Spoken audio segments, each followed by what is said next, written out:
محمد رسول الله ارحم لنا يا سيد. الحمد لله حمد الشاكرين والصلاة والسلام على سيد المرسلين سيدنا محمد وعلى آله وصحبه أجمعين. اللهم صل وسلم وبارك على سيدنا محمد طب القلوب ودوائها ونور الأبصار وضيائها وعافية الأبدان وشفائها. وصلى الله وسلم وبارك على سيدنا محمد كلما ذكرك الذاكرون وغفل عن ذكرك الغافلون. Today we intend to cover in a panoramic sense the entire book Islam Answers Atheism. Firstly, we start with the introduction and the dedication of the book. As mentioned, this book is dedicated to every Sancho Panza in the world. So a Sancho Panza, in effect, is anyone who retains a sense of reality, what we refer to as haqa'iq, understanding realities. And this is very important because in Sharh al-Aqaid, what do they mention? What does Sa'aduddin al-Taftazani rahimahullah ta'ala mention? حقائق الأشياء ثابتة. The realities of things is something established. So realities is something which a Muslim, a believer, is a Sancho Panza because he keeps the Don in check with reality. The Don, on the other hand, is someone who becomes misguided with his fantasies. He becomes lost in his fantasies, and Sancho Panza retains some sense of reality by giving admonitions, citations, and various wisdoms, what we refer to as hikam. So the dedication is to every Sancho Panza in the world. After passing through the contents page itself, you will notice that the headings are those headings which are very interesting. Those of the readers who are unable to read through the entire book, the best method of looking through the book would be to look through the contents page and then find something which interests them. When they look through the contents page, they may find something which intrigues them, like, for instance, the problem of evil and suffering on page 151, or when they see why does God need our worship, questions which people ask, or for instance, maidens for men, what about women? Because people ask regarding the Hurul Ain, men have Hurul Ain in paradise, why do not women have the equivalent of Hurul Ain? Questions, common questions. So if people cannot go through the entire book, they can go through peruse through the contents page, find that which piques their interest, and then go straight to that passage and find what has been written in that regard. So this is why the content page is very important. The opening chapter has a the opening introduction, has a quote from George Bernard Shaw, who once convened with Abdul Alim Siddiqui rahimahullah ta'ala, an old recording of a conversation with Al-Allama Abdul Alim Siddiqui rahimahullah ta'ala from the early 1900s, George Bernard Shaw. And a quote from him: "Beware of false knowledge, it is more dangerous than ignorance." So every chapter, and including the introduction, opens up with a quote which is appropriate for that chapter or for the theme of the chapter. And this, of course, opens up as an introduction with regard to new atheism. So new atheism, a distinction between new atheism and classical atheism. Classical atheism is as old as religion itself, where people denied the existence of God. And in Al-Qur'an Al-Kareem, throughout many verses, Allah subhanahu wa ta'ala informs the believers with a response, how to respond to their arguments. That is classical atheism, updated, of course, in every century. And classical atheism had proponents like Bertrand Russell and others. But new atheism was a movement post 9/11. So the introduction opens up. And of course, many of the people attending today were not even born when the events of 9/11 happened. 9/11 is a reference to September the 11th, 2001, and the attacks on the trade centers in New York.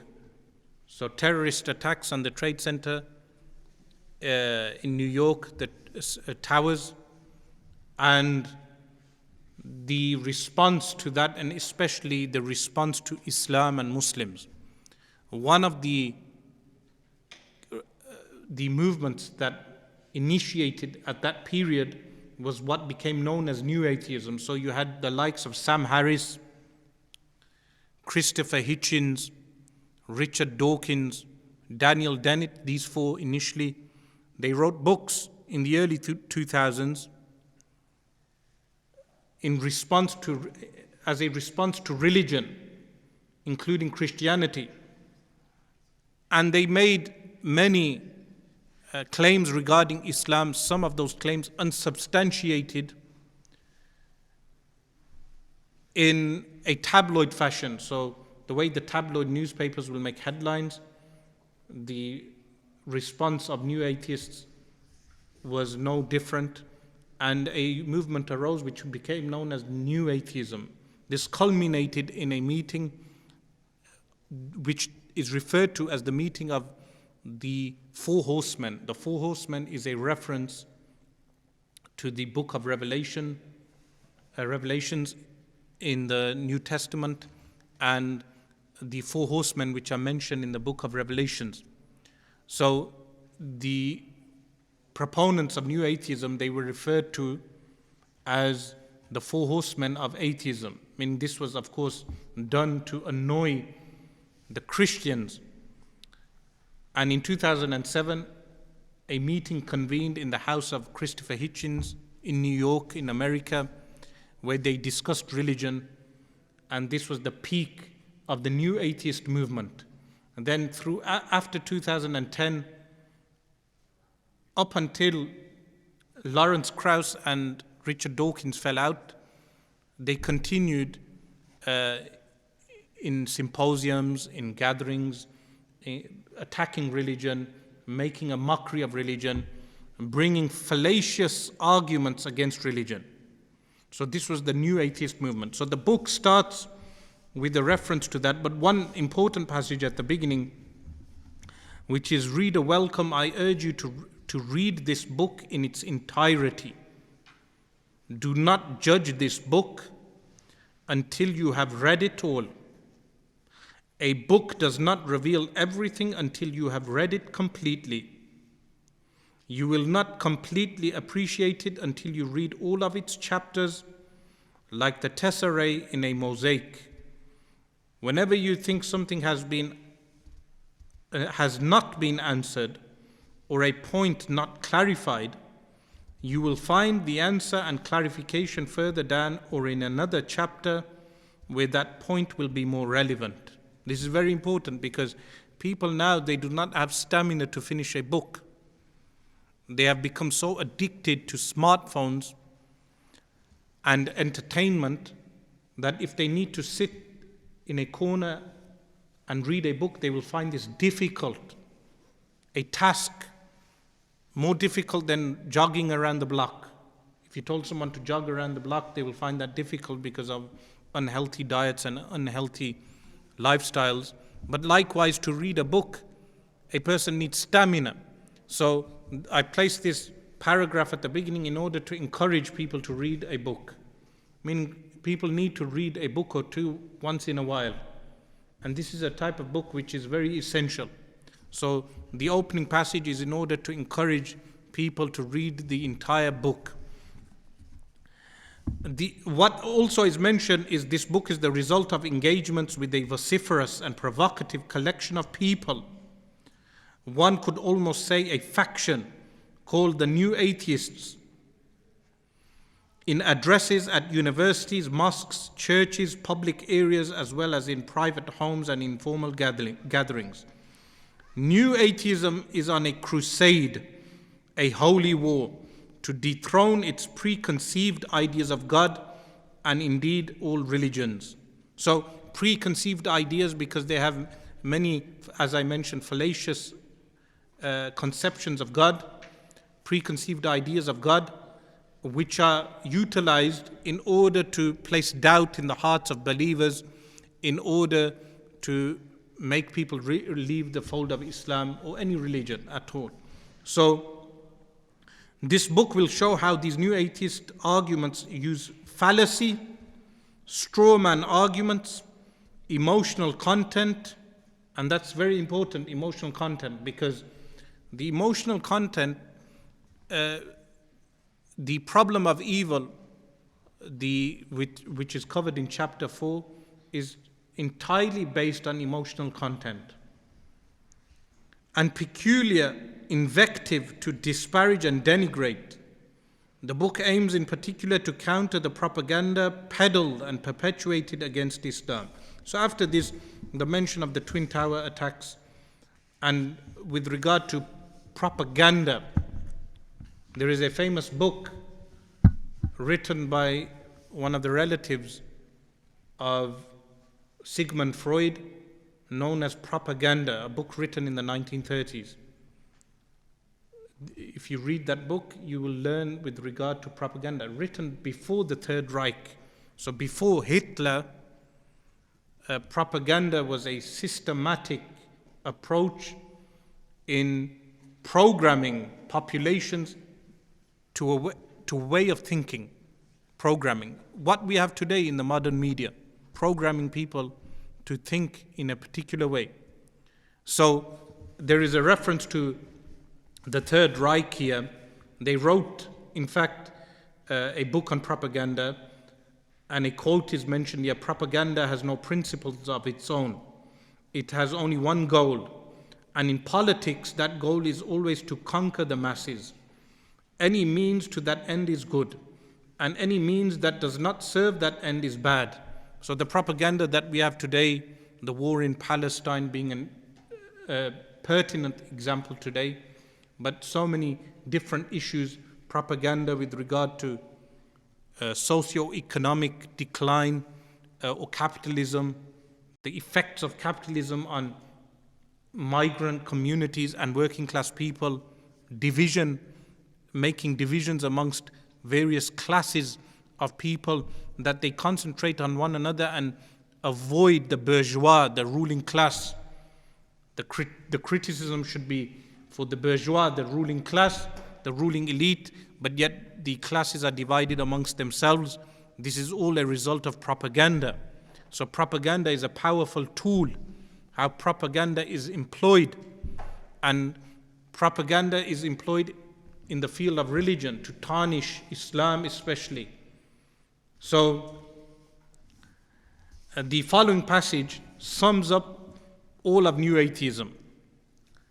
The entire polemical argument against Islam is encapsulated in the following exaggerated vitriol. So the following will sum up the entire argument against Islam, the propaganda regarding Islam. That is what a superstitious, Jew-hating, violent religion that kills innocents, enslaves free people, that has a totalitarian, homophobic, misogynistic law that oppresses women and uses draconian punishments like amputation and stoning. This encapsulates everything said regarding Islam, this entire passage. That what is the propaganda regarding Islam today is encapsulated in this paragraph.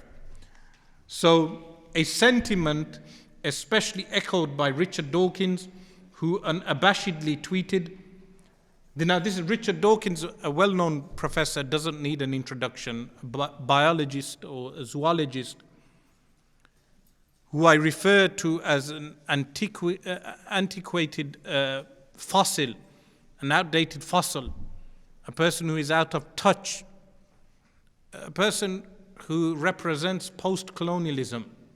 He writes, haven't read Qur'an.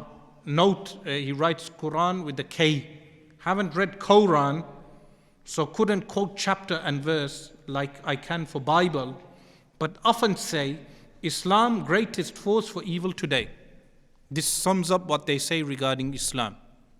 That the man admits he has never read the Qur'an, he writes Qur'an in the old Orientalist style, Quran with a K, admits he has never read the Qur'an, but still asserts that Islam is the greatest force for evil today. So this encapsulates everything what the book is refuting. And it also covers what is a part of the propaganda which is inculcated in the minds of young people in the RS classes, religious studies, in GCSEs, A-levels, in university, people who enroll into Abrahamic faiths and philosophy, people enroll into theology. They come across these arguments. But many of them will be unfamiliar on how to counteract those arguments. So the introduction is my counter to just some of the propaganda. I mentioned throughout the introduction how through Victorian times you had the likes of Prime Minister Gladstone, who I think was Prime Minister 5 times of the UK in the time of Queen Victoria, and his statements with regard to Islam. Gladstonian politics continued with the likes of David Lloyd George, who was the Prime Minister of Britain during World War I. David Lloyd George was Prime Minister during World War I, and he was instrumental in dismantling the Ottoman Caliphate. And the policies that were carried out by the Foreign Office in that time, because you must remember, Britain is ambiguous in its policies. How ambiguous? Britain is a capitalist state, in fact, one of the oldest capitalist states in the world. And as a capitalist nation, Britain must preserve its capitalist goals. And capitalism has no borders, in fact. So, like capitalism has no borders, capitalism always watches out for the interests of capitalism or the capitalist people, the ruling elite, the City of London, and meaning from the 32 or so boroughs of London, there is one borough known as the City of London, which controls all capital within the UK. And from the time of King John, the king or the queen pays homage to the City of London, because the City of London generates wealth, and the wealth then funds the armies. So over 1 million troops were placed out during World War I across the Middle East and across Europe in order to fight Germany. But one of the main goals, as mentioned by David Lloyd George, who was a Christian Zionist, was to dismantle the caliphate. This was one of the main achievements of the British Empire at that point. Now, why I say it's an ambiguous goal, because we can use the word poly, meaning the politics of Britain changes so many times in accordance with what falls into what we refer to as maqasid, or what we refer to as aghrad, their own personal motives, which can change from time to time. What benefits the nation. So today, if it benefits the nation to re-establish a caliphate, Britain's policy would be pro-Islam. So this nation, meaning we are a part of this nation, changes its policies in accordance with what is conducive to capitalism. So Gladstonian politics is a reference to Gladstone, who had a very anti-Islamic sentiment, and this was carried out in the cabinet, the war cabinet, in World War I, the war cabinet from 1914 to 1918. Some of them were influenced heavily by Gladstonian politics, and therefore that influenced foreign policy. And that foreign policy was very anti-Islam. So from post 9/11, there was an anti-Islamic policy, war policy. So in post-World War I, the policies were against Islam by using Christian and Zionist rhetoric. But post 9/11, it is atheist Zionist rhetoric. So in 100 years, you've had the change of rhetoric because, as I mentioned, the nation is ambiguous. It changes. So they can change from Christianity to atheism and very easily move from atheism to Islam if it falls into the interests of the capitalist elite. But the policies changed in promulgating amongst the masses atheism, make people atheists, in order that Islam loses its political dynamics. Islam has a political system, so which is covered in chapter 6. So this is the political motivation of new atheism. New atheism has a political motive. So there is politics behind the promotion of atheism amongst Muslims. So in previous times, when the colonialists, they would go out to India, they would propagate Christianity in order to disarm the Indian population of Islam, because Islam is an effective political tool. Aside from being a theology, it has the Qur'an, the longest verse in the Qur'an is regarding trade. In Surah Al-Baqarah, the longest verse is regarding trade. The Qur'an has over 500 verses on governance, explicit verses on governance, 500. The Qur'an has a foreign policy. The Qur'an has a code of governance. The Qur'an has ordinances. The Qur'an has a penal code. The Qur'an has economic laws which counteract capitalism. So therefore, the Qur'an needs to be refuted by new atheism. So this political movement started post 9/11. So there are references to Gladstonian politics in the introduction also.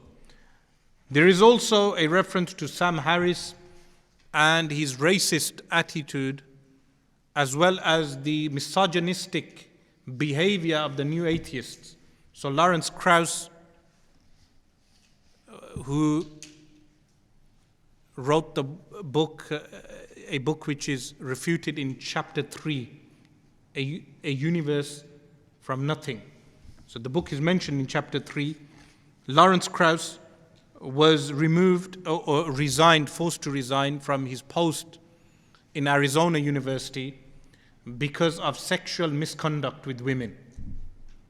So there are claims made regarding Islam that Islam is misogynistic, but you have leading figures of new atheism who have gross misconduct in their ethical and moral behavior. When the same claims are made with regard to priests or with regard to clerics or with regard to religious clergy, those claims are made with vitriol, with a hatred.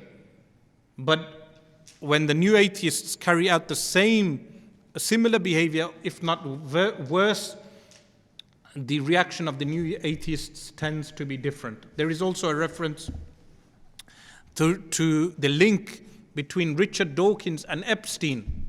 So Epstein, who died in a New York jail, was known for his sexual misconduct and also his links with Prince Andrew. Epstein had a link with Richard Dawkins. And of course, there is a link, and Richard Dawkins may now dismiss that association. But if there was a religious person who had such a similar type of link, the attitude and response, the belligerent language utilized against Muslims or atheists in general is not utilized with regard to fellow atheists. This is something important to point out. So there are also horrific references to the tweets of Richard Dawkins, where he mentions that there is no difference between a human fetus and a pig, for instance. There is a reference to that where he says,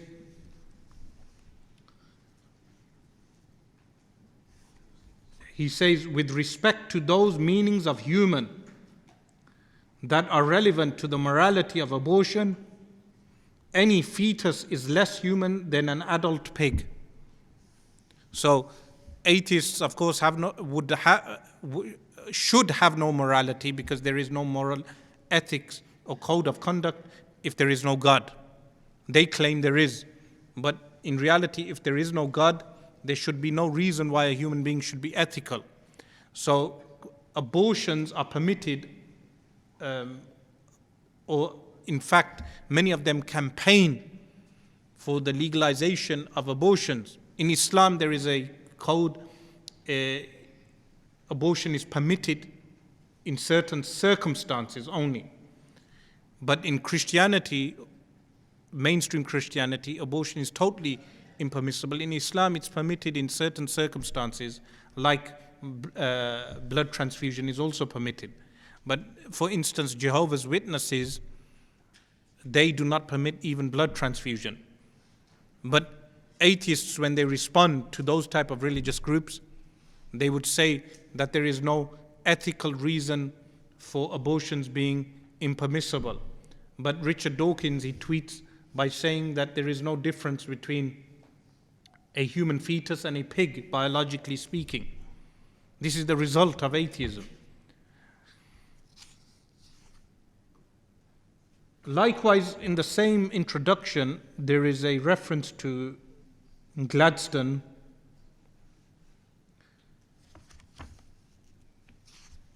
and his statements with regard to the Qur'an. And there is also references to the war on terror,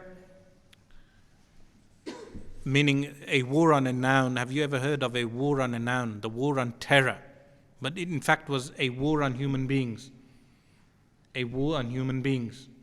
The war on terror was not a war on a noun. It was a war on human beings. So post 9/11, as a result of the war in Iraq, in Afghanistan, millions of people died. Christopher Hitchens, the late Christopher Hitchens, who is a major figure in the new atheist movement, he was a proponent of the war in Iraq.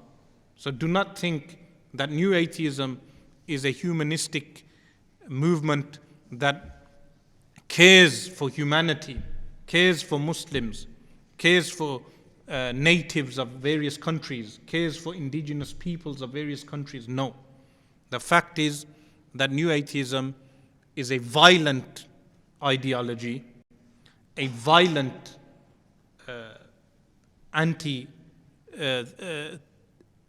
anti-theism that cropped up post 9/11. So moving on to chapter 1. So this is some of the aspects mentioned in the introduction. Moving on to chapter 1. Firstly, a summary of each chapter. Chapter 1 is an overview of the role of reason in the Islamic faith, the Qur'an's encouragement of rationale and condemnation of blind faith, before looking at the early development of rational theology and the Kalam science, the dialectical method used against heresy and including atheism.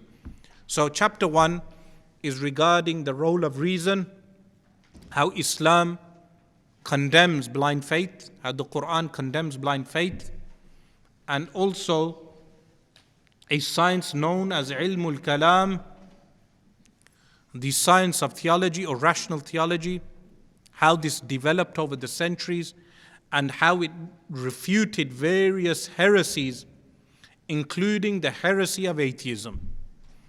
Chapter 2 is an excursion into the epistemology of the Kalam methodology to derive knowledge and arrive at certainty regarding any given fact.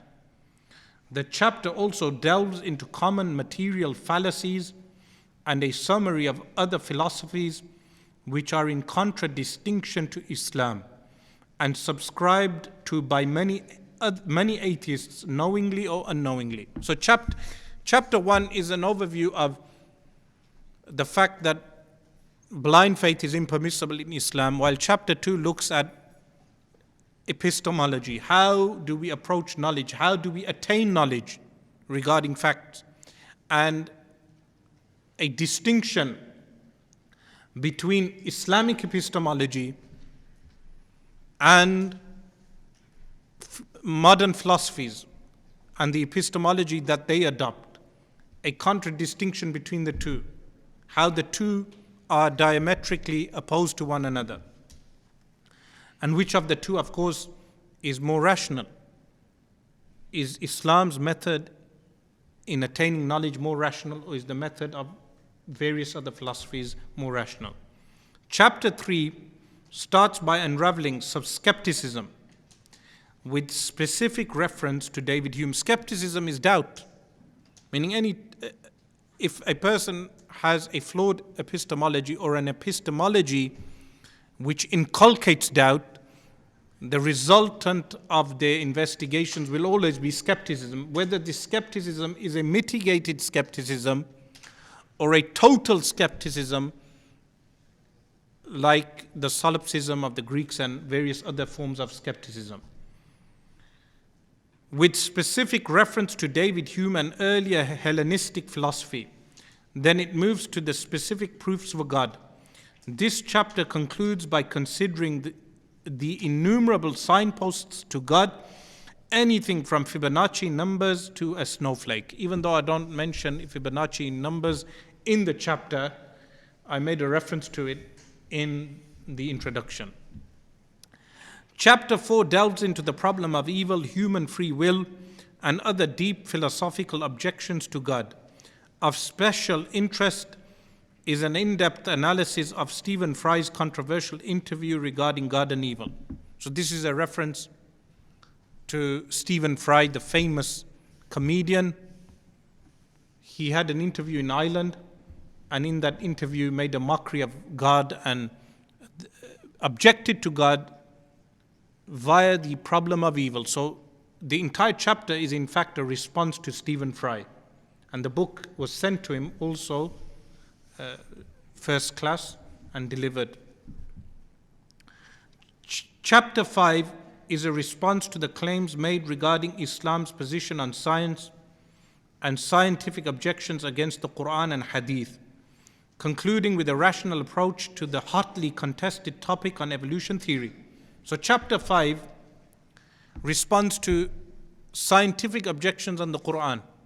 So many people, they go onto these popular videos made by former Muslims or atheists where they claim that there are scientific errors in the Qur'an, or they will claim that there are scientific errors in the Hadith, or the Hadith contradicts science. So chapter 5 is a response to those claims. Many of those claims are covered. In fact, the method is given also. So this is why chapter 2 is important. Why is chapter 2 important? Because chapter 2 teaches us how to approach the subject. So anyone who masters chapter 2 will be able to do it himself or herself. They will be able to counter the arguments by using their own mind. This is the importance of chapter 2, which is the chapter on epistemology. Chapter 6 looks at the historicity of the Qur'an, Hadith, and most widely debated subjects surrounding Sharia, law like Jihād, slavery, punishments, and human rights. Chapter 6 again is with regard to preservation of the Qur'an. How do we know the Qur'an was preserved? How do we know the Ḥadīth were preserved? And then the objections to Sharia law, which are the most common arguments. Sometimes atheists will skip all of these discussions and move straight to Sharia law. So they will say to you in a discussion, why does Islam permit 4 marriages for a man? Why does Islam have jihad, holy war? Why does Islam have amputation of the hands for theft? Why does Islam have stoning for adultery? So how will a person respond to this? Of course, the correct method is going through the epistemology, going through the method of being able to respond to such claims. So the chapter 1 opens with the statement of Sayyiduna Ali radiallahu anhu, who is Babu Madinatul Ilm, the door of the city of knowledge. Ana Madinatul Ilmi wa Aliyun Babuha. The Messenger of Allah sallallahu alaihi wasallam said, I am the city of knowledge, and Ali radiallahu anhu is the door to the city of knowledge. So it was more appropriate to start the first chapter with a citation from Sayyiduna Ali radiallahu ta'ala anhu. Of course, there are other references to Sayyiduna Ali radiallahu anhu in chapter 1 also, and also the other companions alayhim ridwan. But the chapter starts with the quote, there is no illness more debilitating than the lack of intellect. So the role of intellect in Islam. Intellect plays a major role, and the common fallacy is that Islam does not permit people to use their minds. This is a fallacy. The very Qur'an starts with فَعْلَمْ أَنَّهُ لَا إِلَهَ إِلَّا اللَّهِ, meaning mentions فَعْلَمْ, know that there is no deity, only Allah. So فَعْلَمْ, which is an imperative, is based on the command to know. So the chapter starts with this, and also what is mentioned on the first page of the chapter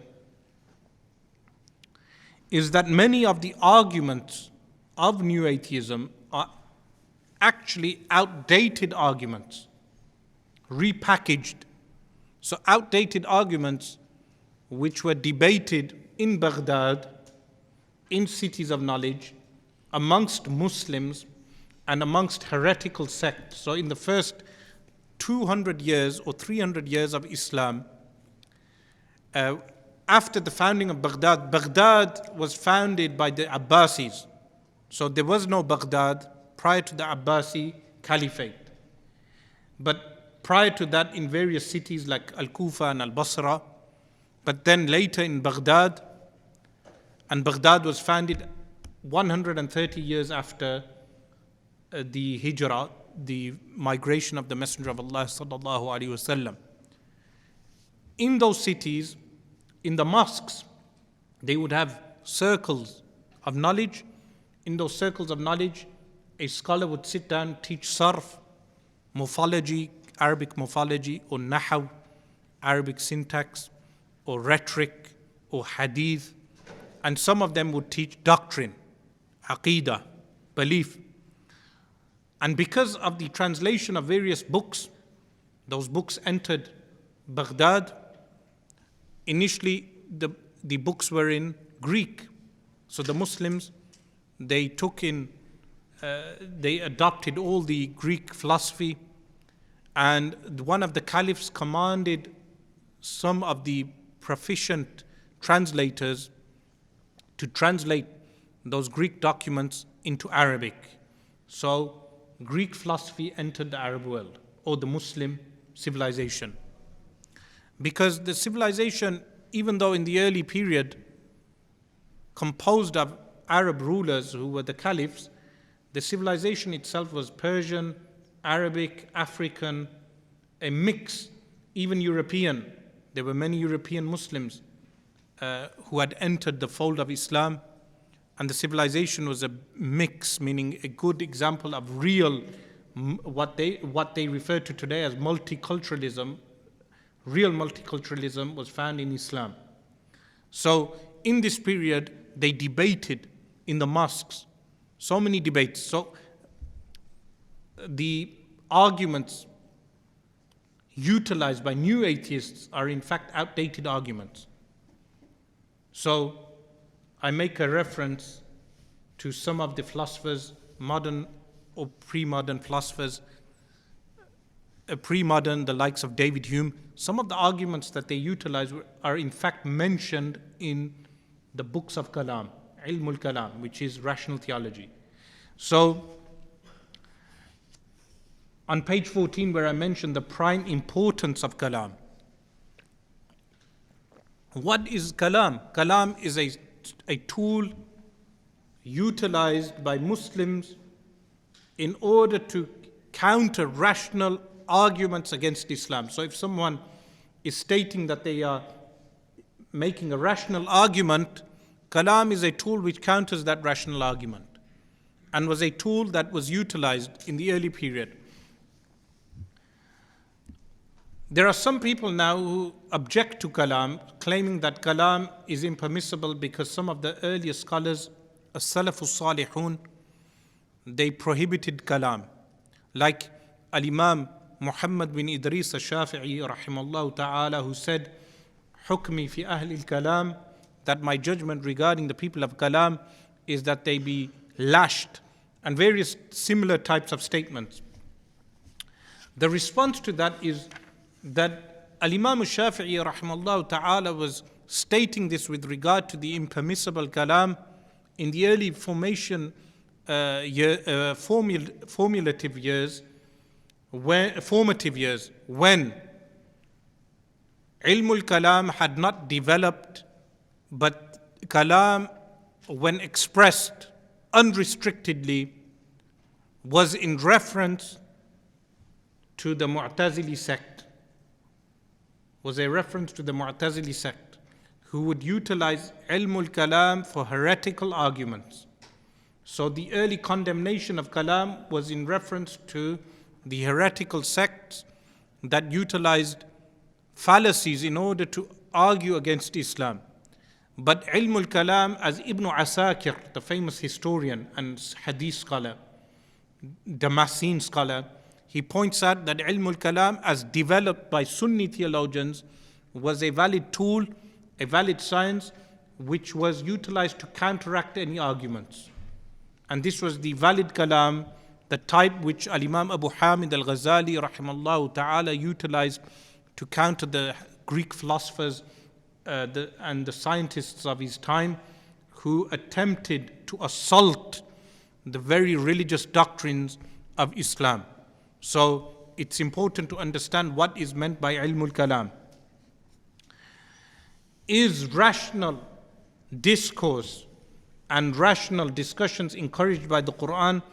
There is a citation of some of the verses of Al-Qur'an al-Kareem, which I mentioned on page 15. There is a reference to the verse in Surah Al-Isra, لا تقف ما ليس لك به علم إن السمع والبصر والفؤاد كل أولئك كان عنه مسؤولا, which is translated as, do not follow that which you have no knowledge of, because surely the hearing, sight and heart will be questioned regarding that, in Al-Qur'an al-Kareem. So the Qur'an encourages people to seek knowledge with regard to what they have learned and what they believe. Ilmul Kalam and refuting deviancy or refuting heresy is an obligation on the ulama. If they do not fulfill this obligation, they become sinful, because many of the Muslims fall into doubt when they are exposed to arguments against Islam. Many of the common people will fall into doubt. So I mention anecdotes with this in this regard. For instance, it is related that Ustad Abu Bakr al-Furaq, this is one of the early theologians, early Kalam scholars, after having studied the proofs of religion for years, decided to retire to worship in isolation. while in seclusion, he heard someone call out to him, having become a proof of Allah for the creation, yet you choose to run away from the very creation.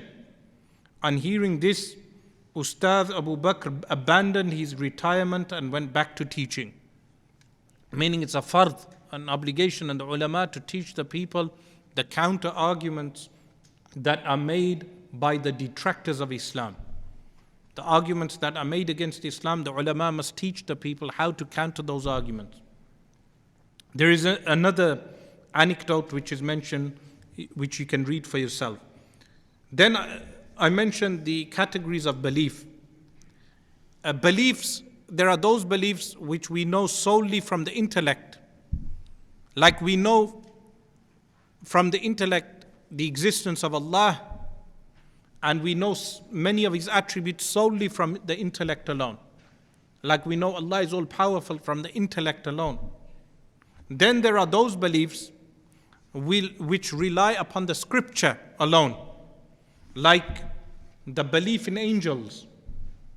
There are certain things we only know from the scripture, from the Qur'ān and Ḥadīth. And then there is a third category that we know both from the intellect and from scripture. But even belief in scripture, a person must believe in God in the first place in order to believe in a divine revelation.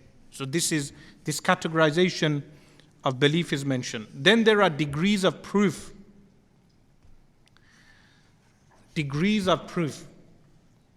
That some things may impart certainty, and some things may impart near certainty, and some things impart doubt, and some things impart uncertainty, where a person must make a choice between one of the two.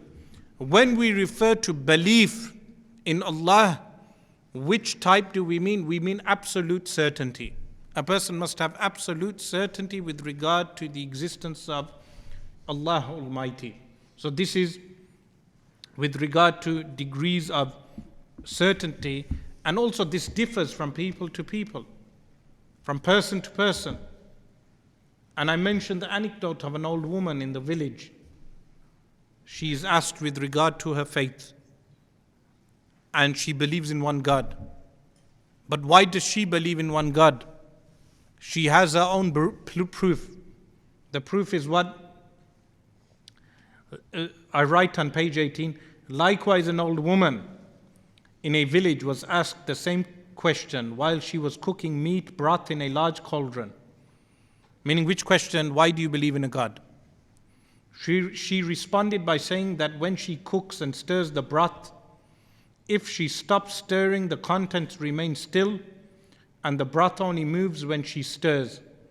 So when she observes the sunrise and the sunset, and the various positions of the sun throughout the day and during the seasons, the moon waxing and waning throughout the month, and the constellations changing with the regularity every 3 months in the hemisphere, she knows with certainty that someone is moving all these celestial bodies the way she moves her broth, and if there were not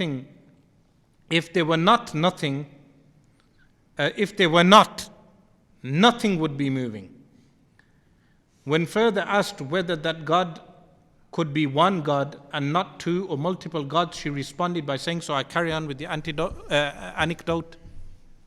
But the point of the story is that this proof is sufficient for that old woman. And this is how levels of proof differ. For some people, this is sufficient to believe in God. But those who are philosophically trained or scientifically trained would need a philosophical response or a scientific response, depending on their specialty, depending on their field. So for the layperson, these type of proofs are sufficient. But if people are exposed to sophisticated argumentation against Islam, it becomes an obligation to counter those arguments. And this is the role of Ilmul Kalam. This is where Ilmul Kalam enters the field with its armory, its artillery, meaning intellectual artillery, intellectual armory, in order to counter those arguments. So, the story of Al-Imam Fakhruddin al-Razi is also mentioned on page 19, that it is related that once Al-Imam al-Razi was walking through a crowd of people attempting to meet him because of his great fame. An old woman was passing and inquired as to what was happening. She was told that the man the crowd was greeting was none other than the renowned Kalam specialist and legal theorist Imam al-Razi, who had over 100 different proofs for the existence of God. She responded by saying 100 proofs for 100 doubts. At first sight, this may seem to be a rebuke of the great al-Razi, but in reality it is rebuking those for whom Imam al-Razi had formulated those arguments in order to remove their doubts. So the old woman was satisfied with basic proofs. But Al-Imam Fakhruddin al-Razi had formulated over 100 proofs for the more sophisticated minds or the educated minds, what people refer to as the enlightened minds. But in reality, the old woman can be more enlightened than even those people we deem as being sophisticated. Because sometimes, for instance, knowing that the human fetus is more precious than an adult pig is common sense, intuitively known to many human beings. But we would have the sophisticated Richard Dawkins thinking otherwise.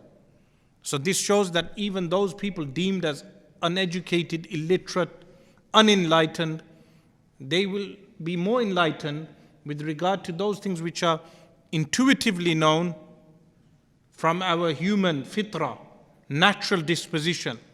But yet those who deem themselves as being educated, enlightened, or we could say in one sense programmed, they will have such statements or have such conceptions that go against basic humanity, like the statement with regard to the fetus. So, certitude in faith varies through though, and a person can easily fall into one of the following three categories. So 3 categories of certainty. A person's faith is doubtful or uncertain. Then that faith is rendered invalid and the person is categorized as an unbeliever. A person who has doubt. A person outwardly professes faith, yet inwardly does not believe. Then that faith is also rendered invalid and the person is categorized as a hypocrite. So a person who pretends to be a Muslim, but inwardly they do not believe or they are doubtful. The third, a person has certainty in faith, but yet does not acquire at least the general summary proofs by which he can safeguard his faith and remove doubts. Then while that faith is acceptable, the person is nevertheless deemed a sinner. Some theologians deem such a person as an unbeliever, even though outwardly he may be treated as a Muslim. So this is someone who has faith but does not acquire at least the general summary of proofs. A person who is staunch on his faith but does not acquire even a general summary. These are the people who sometimes may become zealous, resort to book burning or violence in order to safeguard their own faith. Why? When they cannot articulate a rational argument, they cannot articulate a rational theological response to arguments against their religion, in order to cover self-doubt, in order to cover their own inner doubts, they resort to violence and zealotry. Therefore, teaching people rational theology is a must in this day and age, that we teach them how to respond to those things which they believe are an attack, an assault on their faith. So blind conformity is covered after this on page 20. That blind conformity is totally prohibited in Islam with regard to belief, aqa'id. So when you read statements which condemn blind conformity, those statements are in actual fact condemning blind conformity in belief. What do we mean by taqleed? Taqleed, blind following in fiqh. When people say they do taqleed of the four schools, this in fact refers to legal rulings which comprise of 20% of the legal rulings. And people do taqleed of one of the imams. It does not mean blind conformity in faith or those aspects of fiqh which are known to every Muslim. Like we know alcohol is prohibited.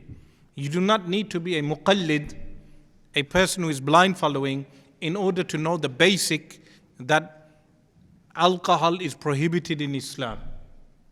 So taqleed is a reference to blind conformity in 20% of legal rulings which are obscure legal rulings. But there is no blind conformity in Aqidah, and this is what many Salafis, they confuse, because when they condemn Sunni Muslims for blind conforming the four Imams, what they fail to mention is that blind conformity carried out by Sunni Muslims is in reference to 20% of legal rulings found in the four schools. It's not a reference to belief. It's prohibited, according to Sunni Muslims, to blind follow. Blind follow here means a blind conformity to people alive today with regard to faith. But if someone says, I believe because I believe Sayyiduna Muhammad sallallahu alaihi wasallam was truthful and that's it, that is not deemed as blind conformity.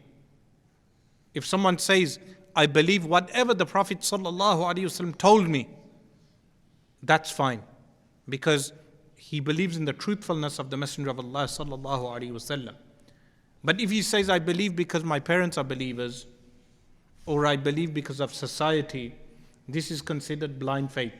So such a person would be deemed as sinful. And certain ulama, scholars, deemed him as a disbeliever, even though the correct position is such a person is sinful.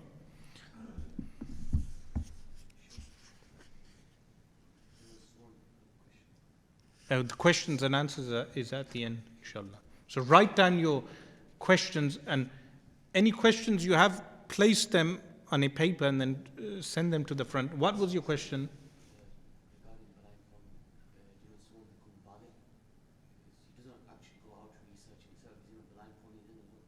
So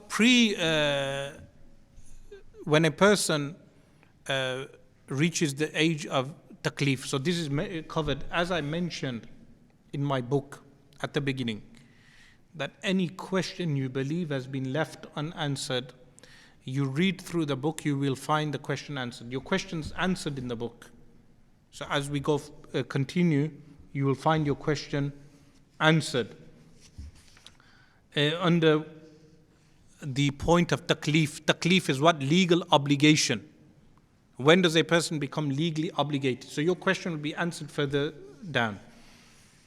The next part, which is 1.6 on page 22, is with regard to the intuitive mind of the pious predecessors. What does this mean?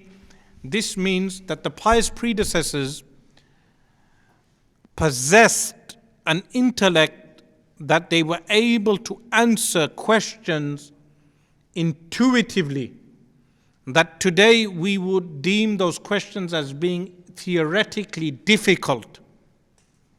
So there are examples, anecdotes which are mentioned of Sayyiduna Ali radiallahu ta'ala anhu, where Sayyiduna Ali radiallahu anhu, for instance,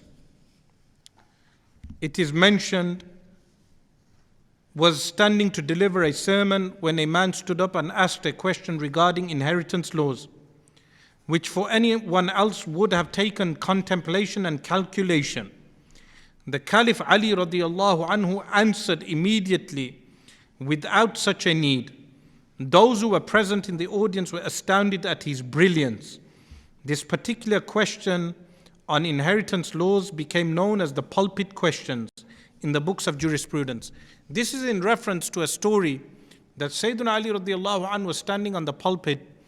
A man came in to ask a question on inheritance laws. The question became known as Mas'alatul Mimbariyah, the pulpit question. And in fact, it's a difficult question, but impromptu, intuitively, Al-Imam Ali radiallahu anhu responded to his question and answered straight away. So there are a few anecdotes mentioned. This is referenced as note number 18. By the way, there is a glossary of terms at the end also. And if many of you remember, a few years ago, I promised to deliver a glossary of terms for Muslims on theism and atheism. That glossary of terms is now delivered in the back of the book. So at the back of the book, from page 363, you have a glossary of terms. So the glossary of terms includes philosophical terms, Kalam terminology, Ḥadīth terminology, scientific terms also. So anything which is technical is covered in the glossary at the back. And the note for this particular anecdote is note number 18. So note number 18 gives us the details of this pulpit question, where it states the pulpit question, al-mas'alatul mimbariyah, a man dies leaving two daughters, a wife and his mother and father. In this case, the two daughters receive 2/3 and the wife receives 1/8, while the parents receive 1/6 each. When the man stood up and asked this question, suddenly the Caliph Ali radiallahu anhu responded straight away with the shares and said, make the division of the estate by... Straight away he responded. He said what? Make the division of the estate. This is on page 355, note 18. Make the division of the estate by 27 shares, which are 16 for the two daughters, 8 portions each, and 3 portions for the wife, and 8 portions for the parents, which are divided as 4 for the mother and 4 for the father. He gave this answer straight away. The intuitive mind of the Salaf. Why is this mentioned? There are other stories mentioned also, in order to tell us that the early generations did not need formalization of many of the Islamic sciences. So, for instance, ilmun nahaw, which is grammar, Arabic grammar. The companions of the Messenger of Allah sallallahu alaihi wasallam knew Arabic grammar intuitively. They did not need to write down the laws of grammar. But when people misspoke Arabic incorrectly, they would say things.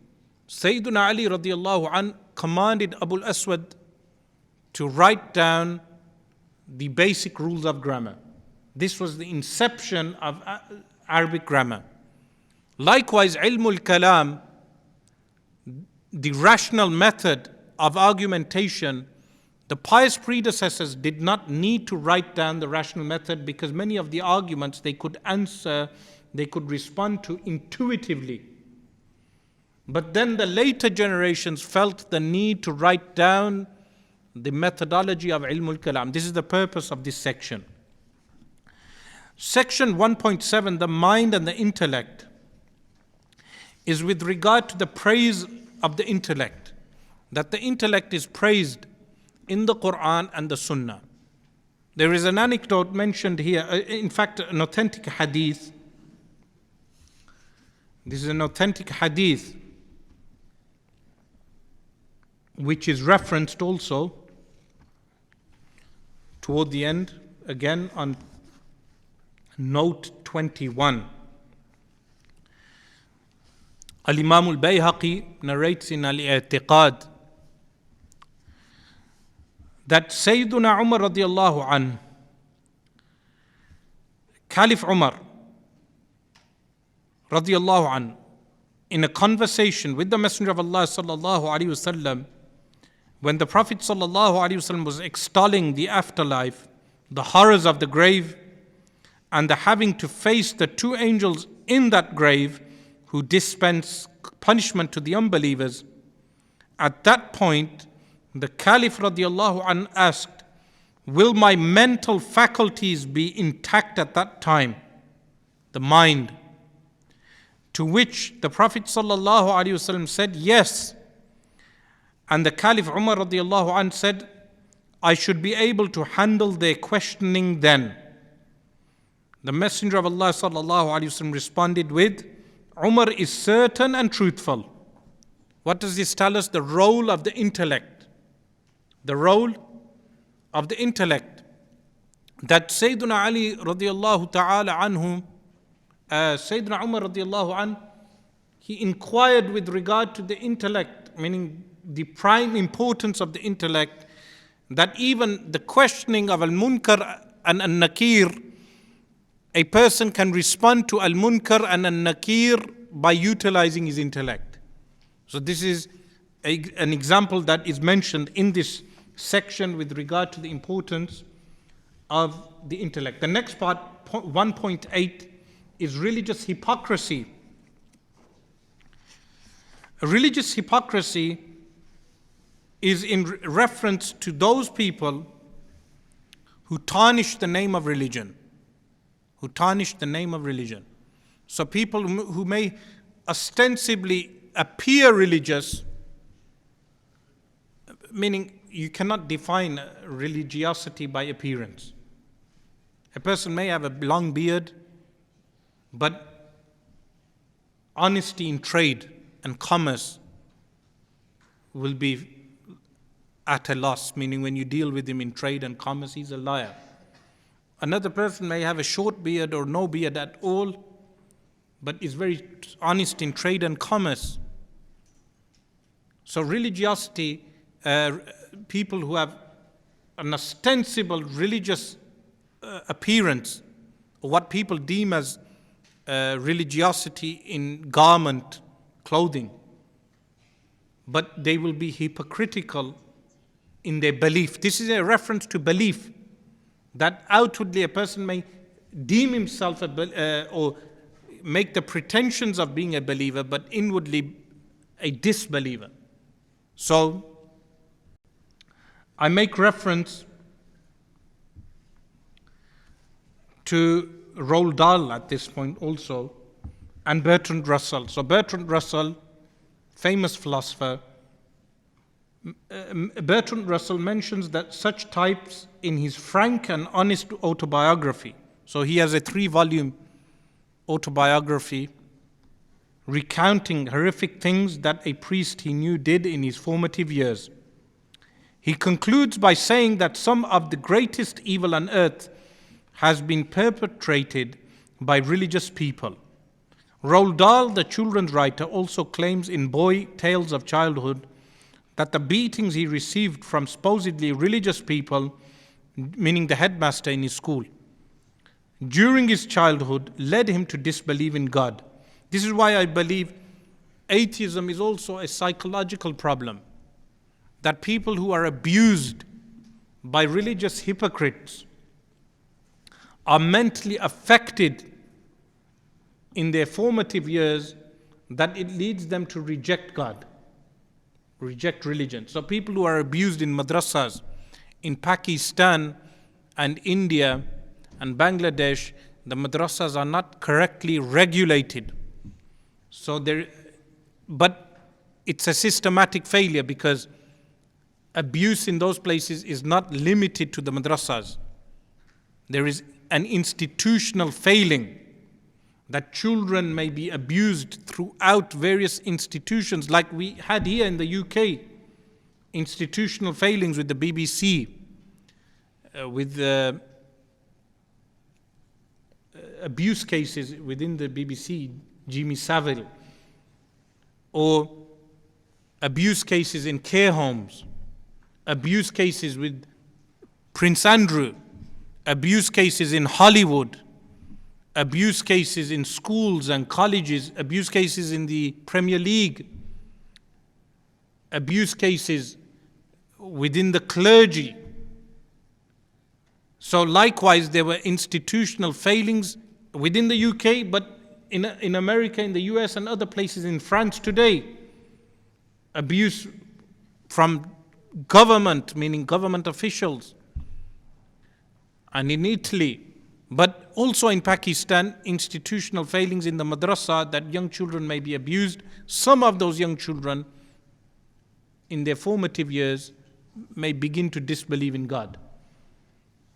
So this passage is a reference to religious hypocrisy, because we can condemn people from the secular institutes, but the first condemnation must be with regard to those who are in charge, who have authority in religious institutes. So this section covers religious hypocrisy. People who outwardly may be Muslim, but inwardly disbelievers. And they may be those people who display zealotry and religious extremism also in order to cover up their own doubts, internal doubts. Section 1.9 on page 28. Salvation through Kalam. So this section covers why Kalam has a prime importance in covering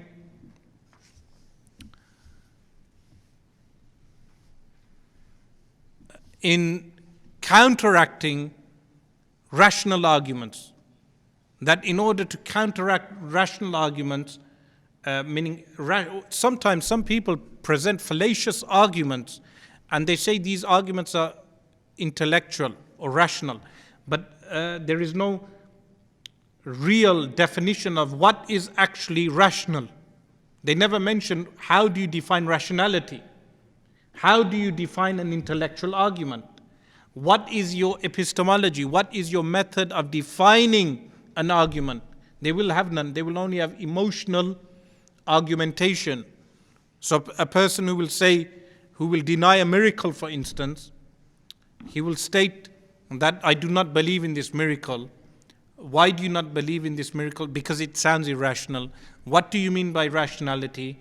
How do you define what is rational and irrational? They will be unable to do so.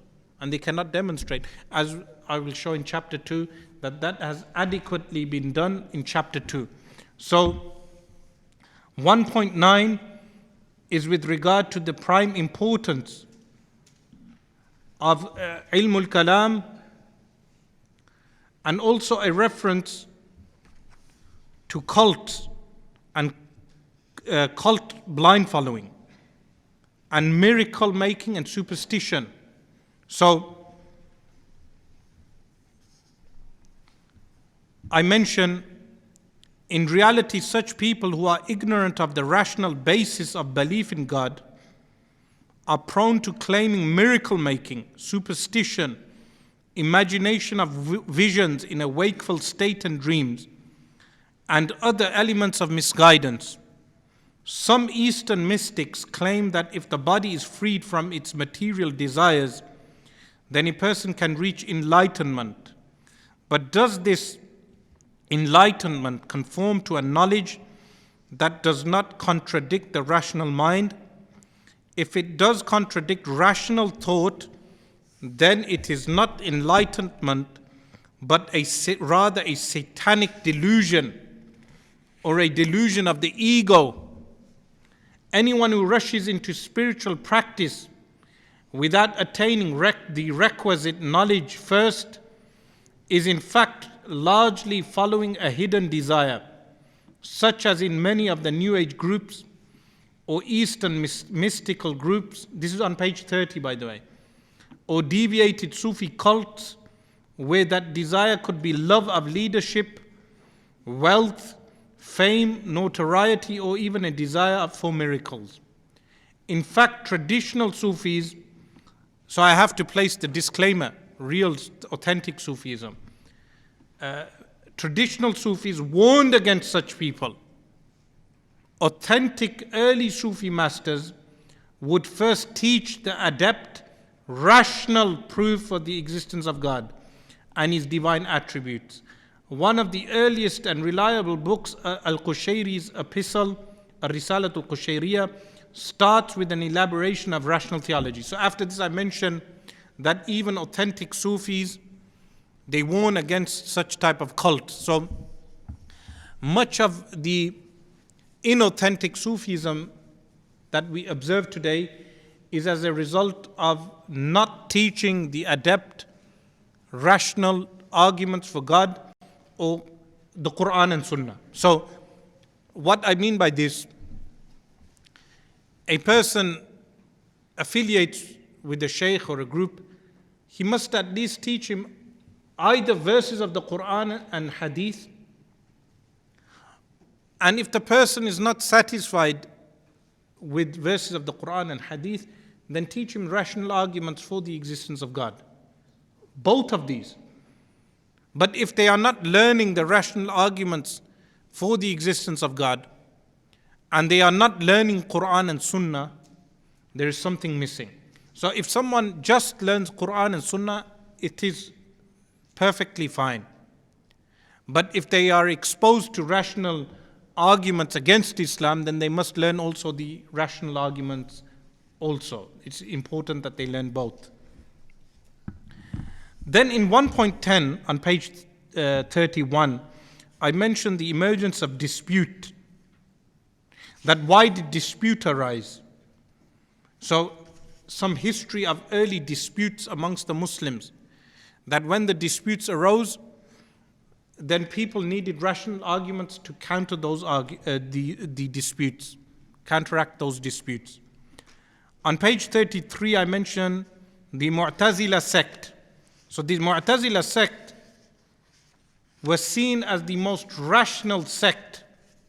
In fact, they have many admirers amongst those who believe these traditional Sunnis believe in irrational things.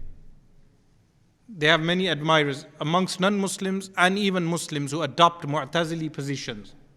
So in section 1.11, I cover the Mu'tazili sect and the background of the Mu'tazili sect, who they were and the development of the Mu'tazili sect, and how Al-Imam Abu al-Hasan al-Ash'ari, rahimahullah ta'ala, how he left the Mu'tazili sect. So the story of Al-Imam Abu al-Hasan al-Ash'ari is mentioned. I state, Abu al-Hasan al-Ash'ari was a Mu'tazili disciple until he reached the age of 40. A student of the Mu'tazili philosopher Abu Ali al-Jubba'i. He too held the position that God must do for an individual. This is on page 35. God must do for an individual what is beneficial for that individual, and that it was an obligation on God to do so. So this was a Mu'tazili premise, a proposition. They said God must do what is beneficial for us. So what happened? The traditional Sunni view, on the other hand, was that God was not obliged to do good or bad for the individual and did whatever he willed.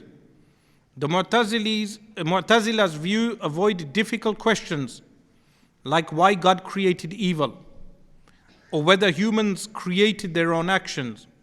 And thus, to avoid getting stuck, they would, unlike the Sunni, readily reformulate their creed. Do you understand this? At every point, every juncture when they would face difficult questions, the Mu'tazila would reformulate their creed, while the Sunnis had rational arguments ready. This is why for people to prefer the Mu'tazili method, this is flawed, because if they prefer the Mu'tazili method, they would reformulate their creed every week. When they come across arguments that they cannot rationally respond to. While the Sunnis, they had rational arguments ready against every objection against the Qur'an and the Hadith. One day Abu al-Hasan al-Ash'ari asked his teacher Abu Ali al-Jubba'i, "What do you say regarding three brothers, one of whom died obedient, another disobedient, and the third who died young?" Remember, what did the Mu'tazila say? Allah must do what is better for the person. Ali al-Jubai replied, the first will be rewarded in paradise, the second will be punished in hell, and the third will not be punished. Al-Ash'ari further inquired, what if the third, the one who died young, asked God why he made him die young, not keeping him alive so that he might have the chance to obey and thus enter paradise? How would God respond? Al-Jubai replied, God would say that he knew the boy would grow up to disobey me, and thereby enter hell, so I did what was better for him. This reply was based on the rule of the Mu'tazila that God must do what is of benefit to the individual. In response to this, Al-Ash'ari said, what if the second brother said, why did you not make me die young, so as to have avoided disobeying you and consequently going to hell? How would God answer that? This question so dumbfounded Al-Jubai that he remained silent, unable to respond. So Al-Jubai became silent, and Al-Imam Abu al-Hasan al-Ash'ari went home. He went into seclusion, and then after a few weeks he came back into the public, attended the Friday prayer, ascended the pulpit, the mimbar, and announced that he had left the Mu'tazila and adopted the creed of Ahl Sunnah wal Jama'ah. He adopted the Sunni creed because the Sunnis were able to respond to these objections. The Mu'tazila, they claimed to be rational, but whenever they became stuck with a question, they would reformulate their creed. While the Sunnis, they kept their creed the same, but they were able to counteract any arguments against the creed. Section 1.12, which is on page 36, is a reference to the modern era. The modern era, the era that we live in now. How Islam responds to the modern era. And the quote from Gladstone is mentioned in this section. The quote from Gladstone, Prime Minister Gladstone. But I make reference to Anthony Flew. Anthony Flew was a contemporary of C.S. Lewis, younger contemporary, a notorious atheist who toward the end of his life adopted deism, the belief in a God who created the universe and then left the universe to its own device.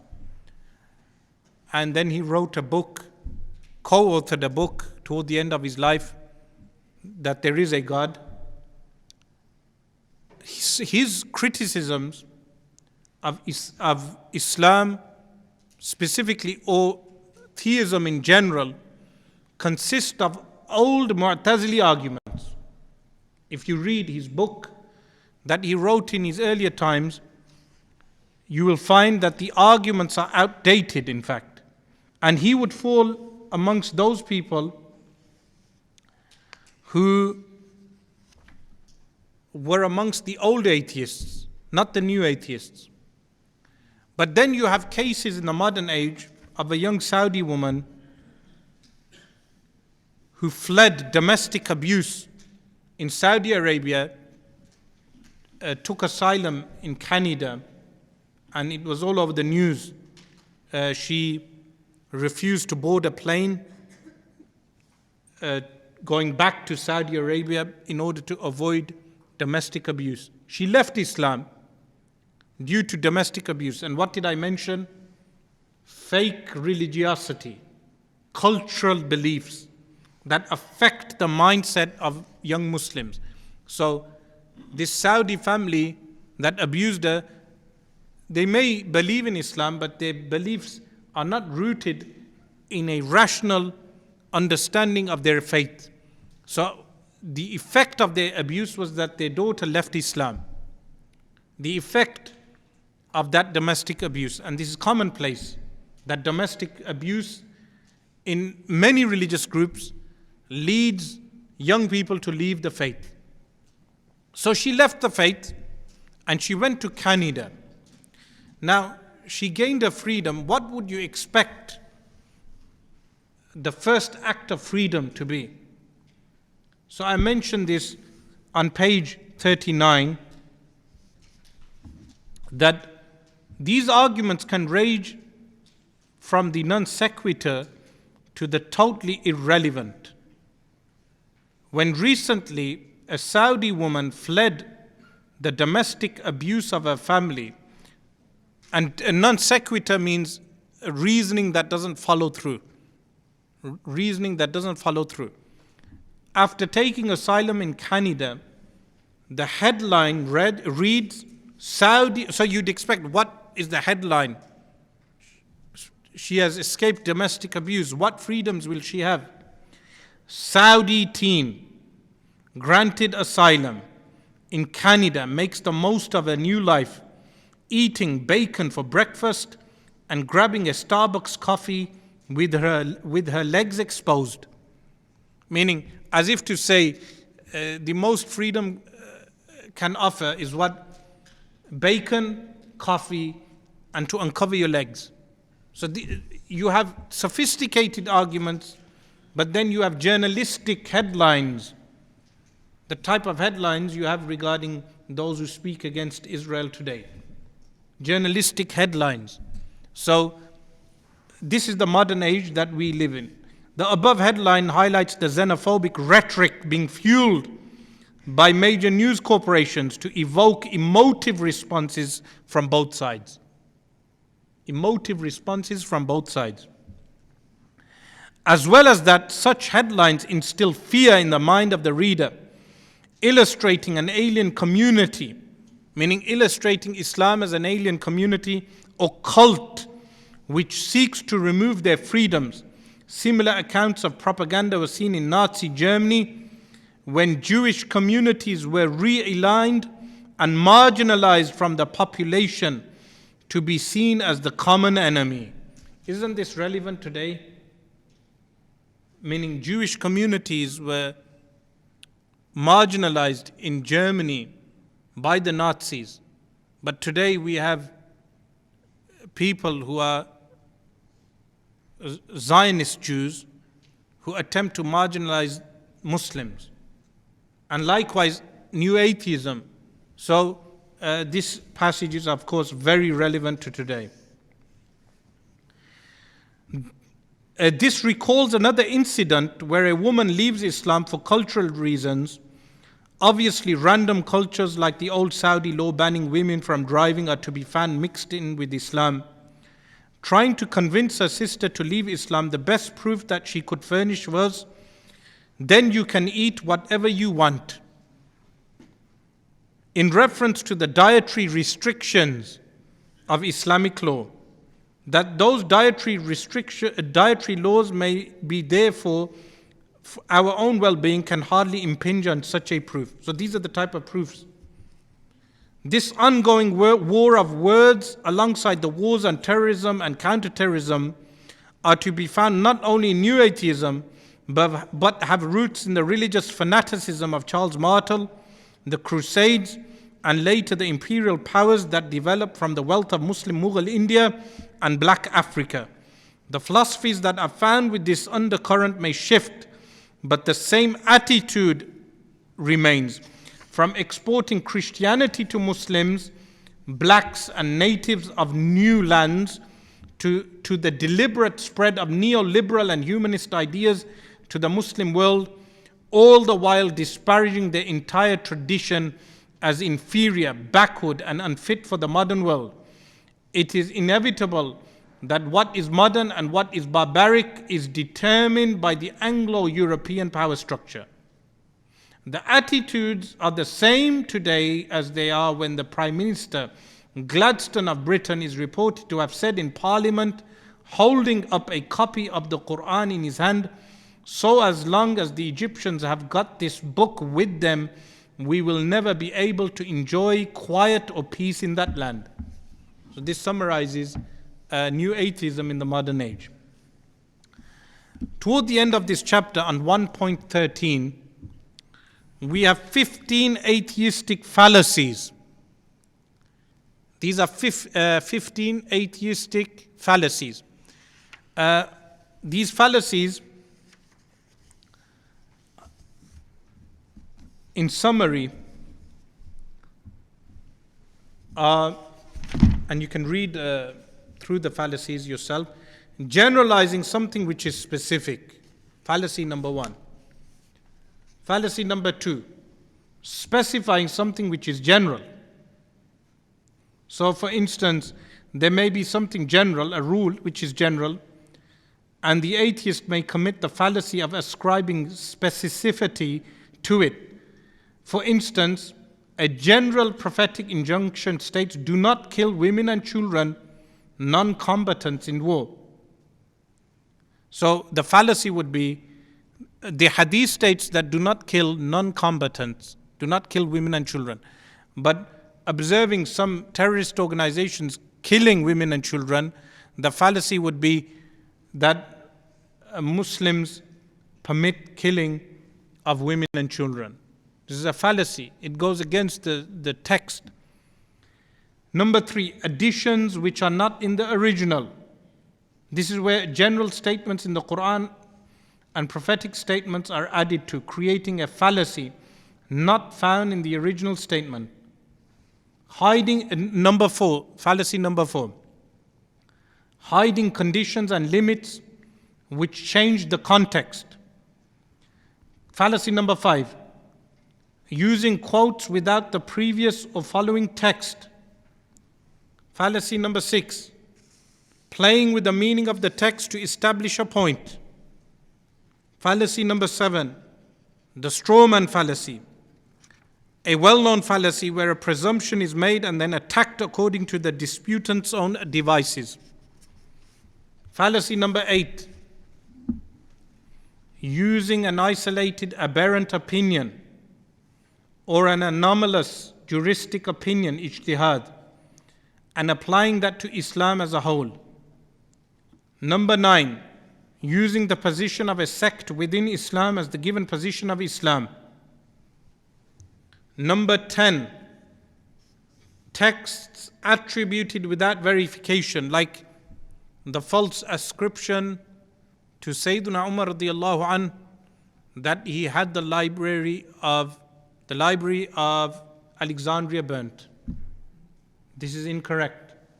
It's not correctly ascribed to Sayyidina Umar radiallahu anh. Number 11.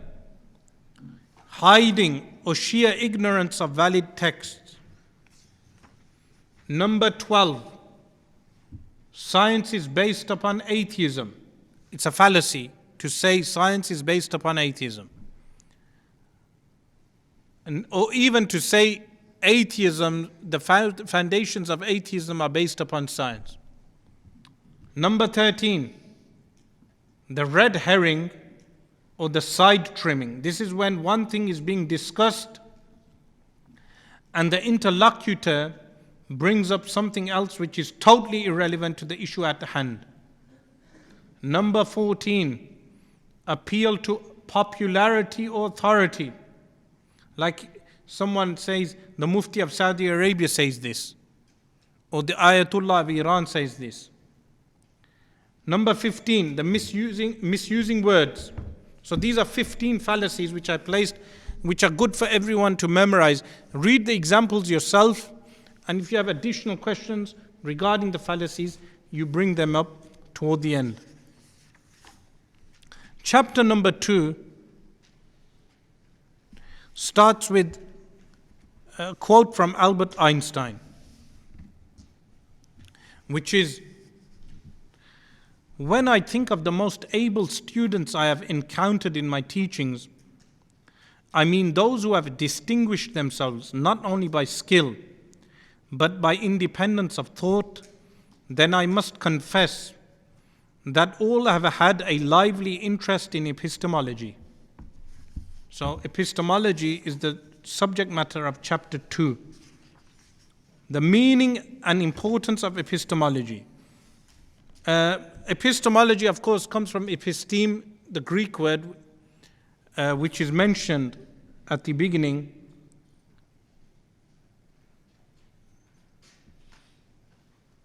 Which means knowledge in itself.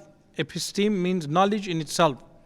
And what the term epistemology means, how we reach a conclusion, the method of reaching any conclusion.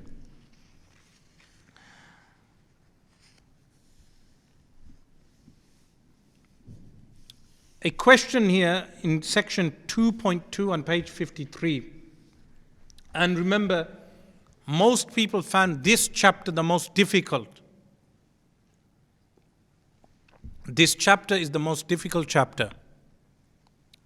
So today, inshallah, we will have an easy summary. 2.2, does knowledge itself need definition? The answer is no. Why?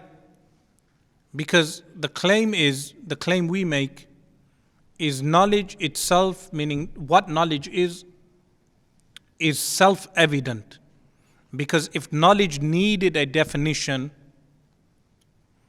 then every term utilized in that definition would also need a definition. What would that lead to? Continuous regression, ad infinitum. You will never reach a conclusion.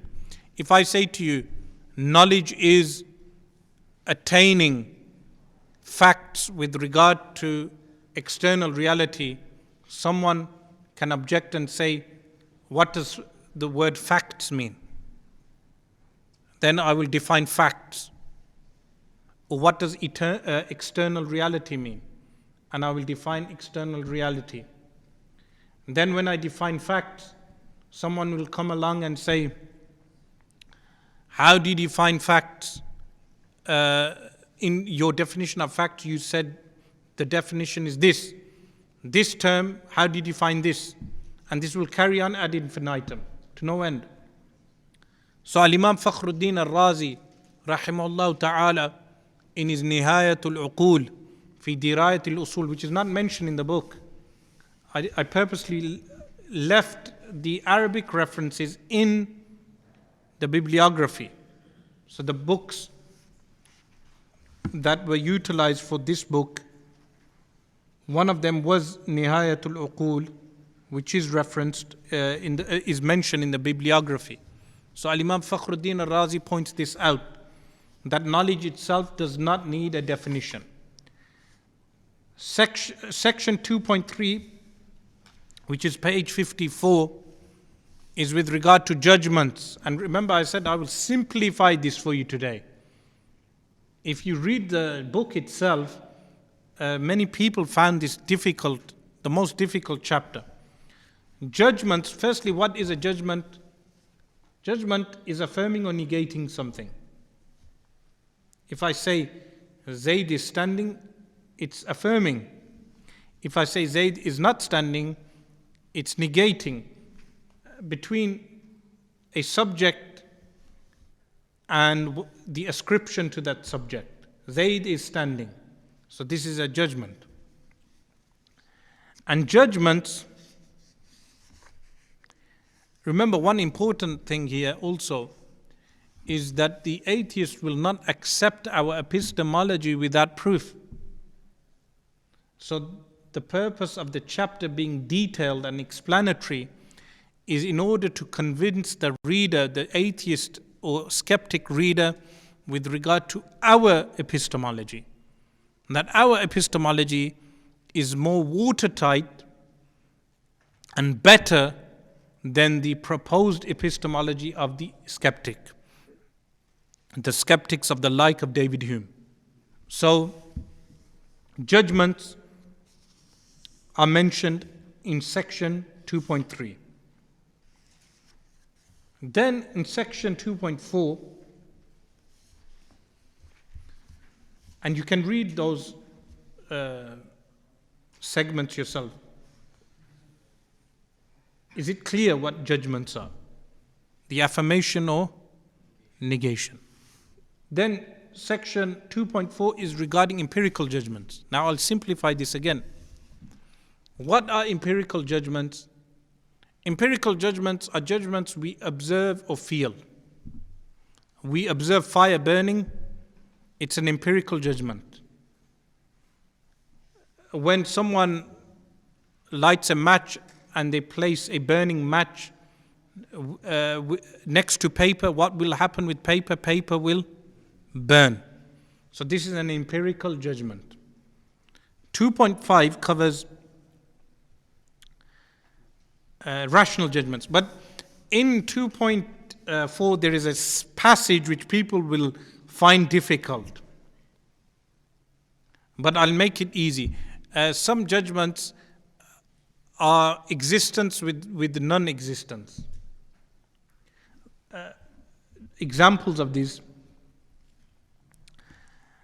When we eat food, existence of food brings about non-existence of hunger. Yes? That's a judgment. Likewise, the absence of food will bring about hunger.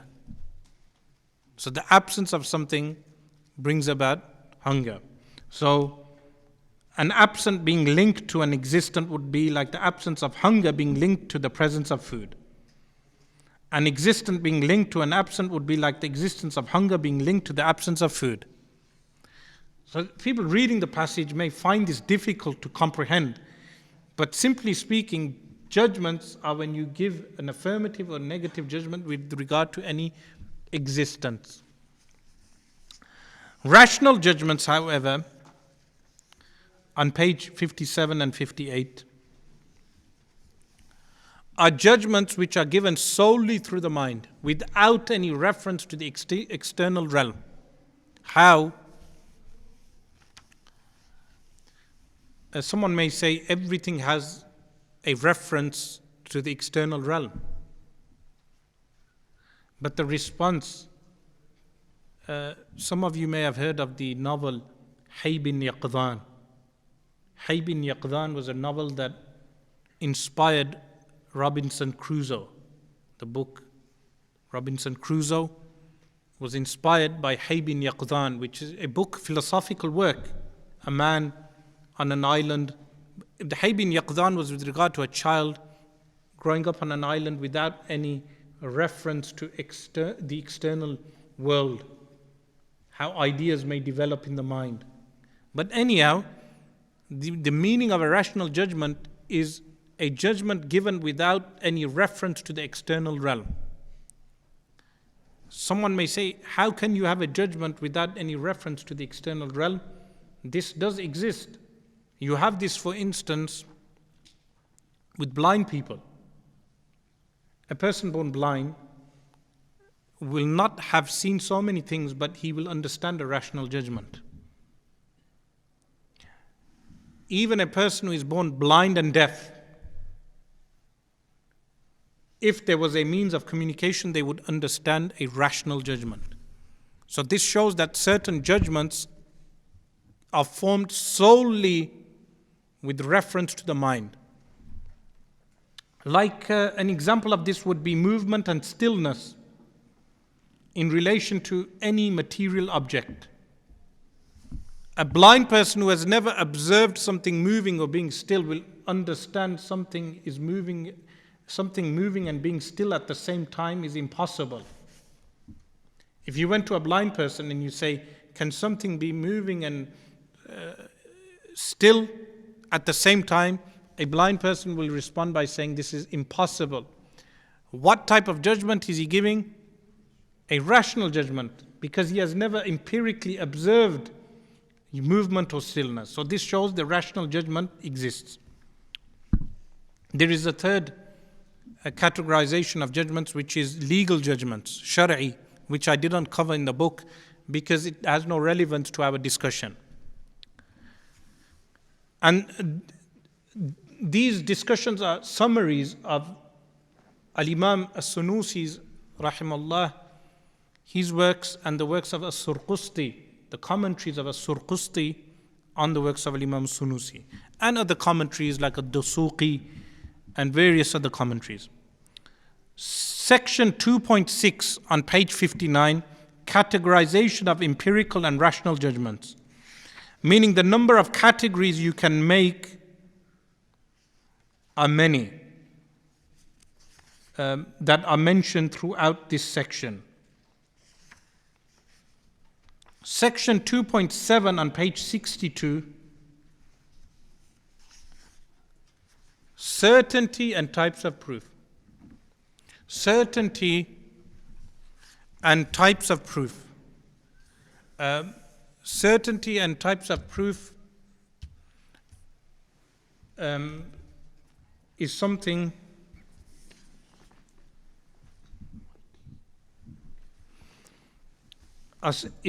which is very important, because when we observe the rational judgments and the empirical judgments, which one of these judgments impart certainty? Which one of these judgments impart doubt? So,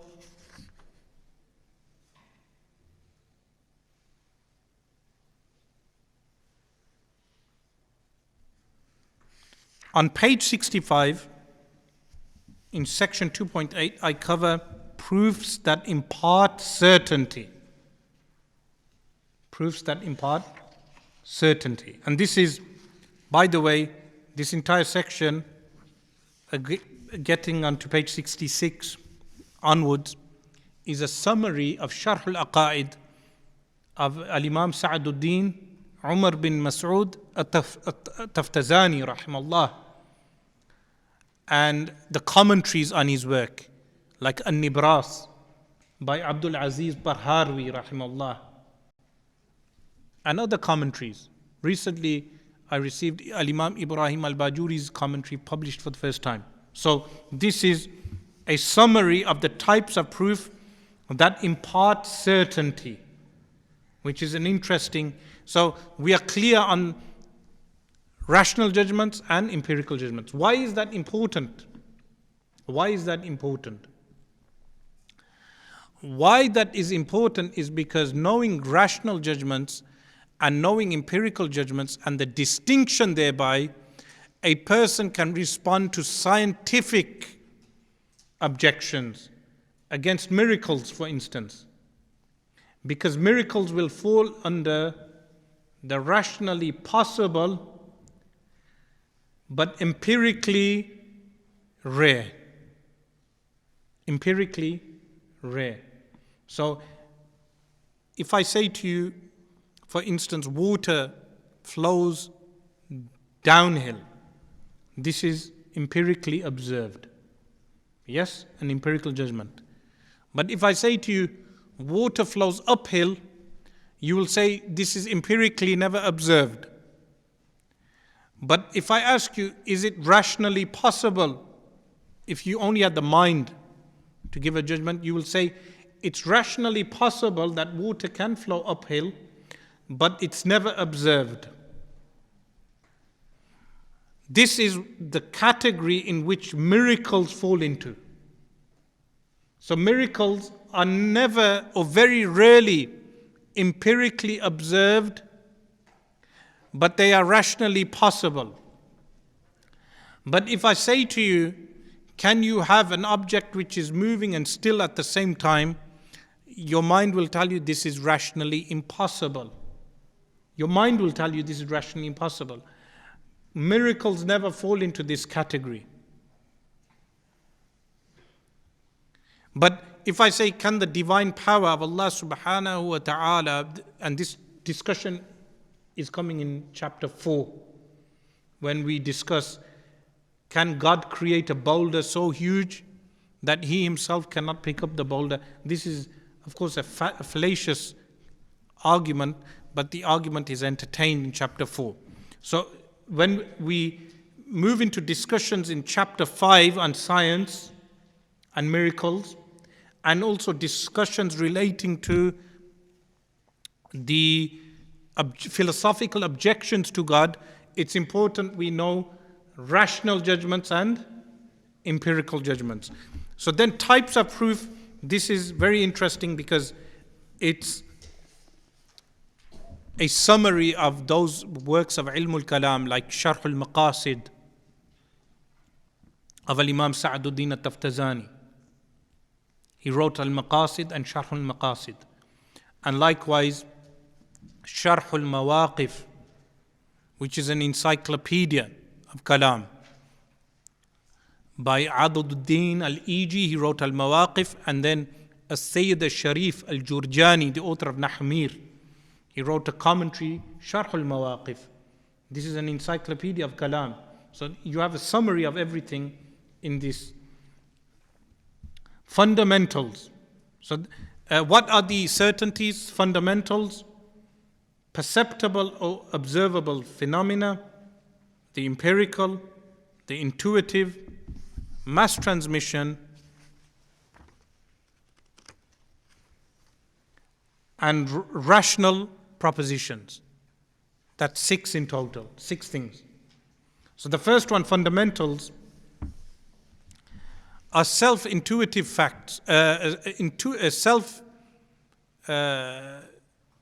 those things which are understood in of themselves. Like if I say to you, examples, 1 is half of 2. 1 is half of 2. Does this impart certainty? Yes. But there's something else that we must understand at this stage. Each one of these proofs that impart certainty will either be a rational judgment, or an empirical judgment, or a combination of both. So it was important first to present rational judgments and empirical judgments, and then afterwards give the types of proofs that impart certainty. And by understanding those proofs that impart certainty, we understand that they are either rational judgments, empirical judgments, or a combination of both. So if I say to you 1 is half of 2, this is a rational judgment, but it falls under fundamentals. These are fundamentals. Badihi, in Arabic, badihi means these fundamentals. And by the way, this is also found in Arabic logic. So a basic text like Isa Ghoji, basic text. The word Isa Ghoji is from Greek. But does this mean that Arabic logic was totally Hellenistic in its origin? The answer is no. This is a misnomer. This is a common misunderstanding. Arabic logic adopted Greek logic, but developed and innovated into Hellenistic logic. So the Muslim theologians added Arabic logic into Greek logic. And Arabic logic is from the fitrah, the natural disposition, which relates to the Qur'an and Sunnah. This is an important point. And you will find this point very useful in discussions, because so many people, they bring up the point that how can we use logic when logic is a Greek tool, a Greek instrument, an Hellenistic tool, and they believed in man gods and anthropomorphic gods, deities which had anthropomorphic characteristics. They believed in mythology. How can we as Muslims utilize their logic? The response is that Arabic logic incorporated intuition, incorporated Arabic fitrah, natural disposition, into the logic texts, which was in line with the Qur'an and Sunnah. So the first is fundamentals, like the whole of something is larger than its part, or an object cannot be moving and still at the same time, or no solid body can have 2 distinct colors on the same point at the same time. These are things understood intuitively, fundamentals. The second type, which is perceptible or observable phenomena. An example of this is the sun's rising is perceived by the eyes, or the perception of fire burning. Knowing this by the ability to smell, or an ability to smell a rose or taste honey or hear a sound. Perceptible, meaning through the senses. So this would fall into empirical judgment. The third, the empirical, but this empirical is slightly different. It is the mind and senses observing a phenomenon repeatedly. So note, what's the difference between this and the previous? What's the difference? This is why people find this difficult to understand. The difference is that the previous is solely to do with senses. The second one, the third one which is mentioned under the heading of the empirical, is a combination of the rational and the empirical. A combination of both. Observing a phenomenon repeatedly until certainty arrives at an empirical judgment, like the conclusion made by scientists that bactericidal antiseptic kills bacteria. So science will fall into this category. So science, according to our epistemology, is a combination of observable facts, empirical observable facts, and the rational judgment, a combination of both. Experimentation. The fourth, the intuitive. Now, this intuitive is different to fundamentals. This intuitive is different to fundamentals. The fundamentals, as I mentioned, like knowing one is half of two, but this intuitive involves intuitive certainty. This needs reading. The paragraph needs reading in order to explain. Intuitive certainty is attained through observation and the senses, as with the empirical, except that the imparting of the certain knowledge is attained quicker and does not require repetition or experimentation, as the observer recognizes it intuitively, that is by an immediate inference or mental illumination that apprehends the necessary connection between the premises and conclusion of observable things. This is why they find the chapter difficult to understand. But I'll make it easier. The first one was what? Understanding one is half of two. The second one was observable things. The third one was a combination of observable things, like knowing that antibacterial chemicals will kill bacteria. This fourth one is observation of data, but a quick intuition, a quick understanding, as opposed to experimentation. Like someone observes the moon and quickly understands with the mind, after observing the moon, that the moon is reflecting the light of the sun. This is a quick intuition. So this is a fourth category. The fifth category, are there any questions on these four categories so far? Do you know this fourth one that you just mentioned, is that subjective? Or like, does that person already have the ability to understand that? People can argue that it's subjective, and if for argument's sake we accept the subjective nature of this fourth category, it will fall into the previous three categories. And the previous three categories also impart certainty. So the point being here of this discussion is, how do we have data which gives us certainty? That is the main point. So these four impart certainty. I want to ask, say someone used epistemology to come to the conclusion that someone made a miracle. Could we not believe in that then as well? Like, for example, Rasputin or something along those lines. If we use that same epistemology. Yes, so the claim that Rasputin, and Rasputin is referenced in the book also.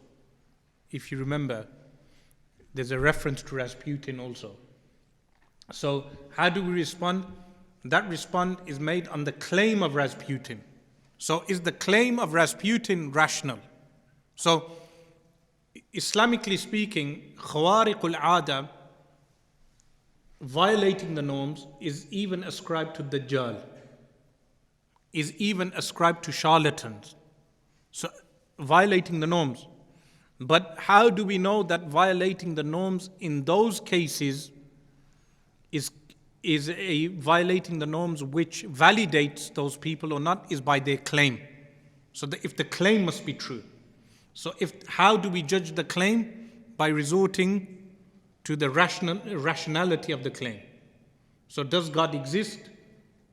We go back to the rational aspect of that claim. So Rasputin's claims were false.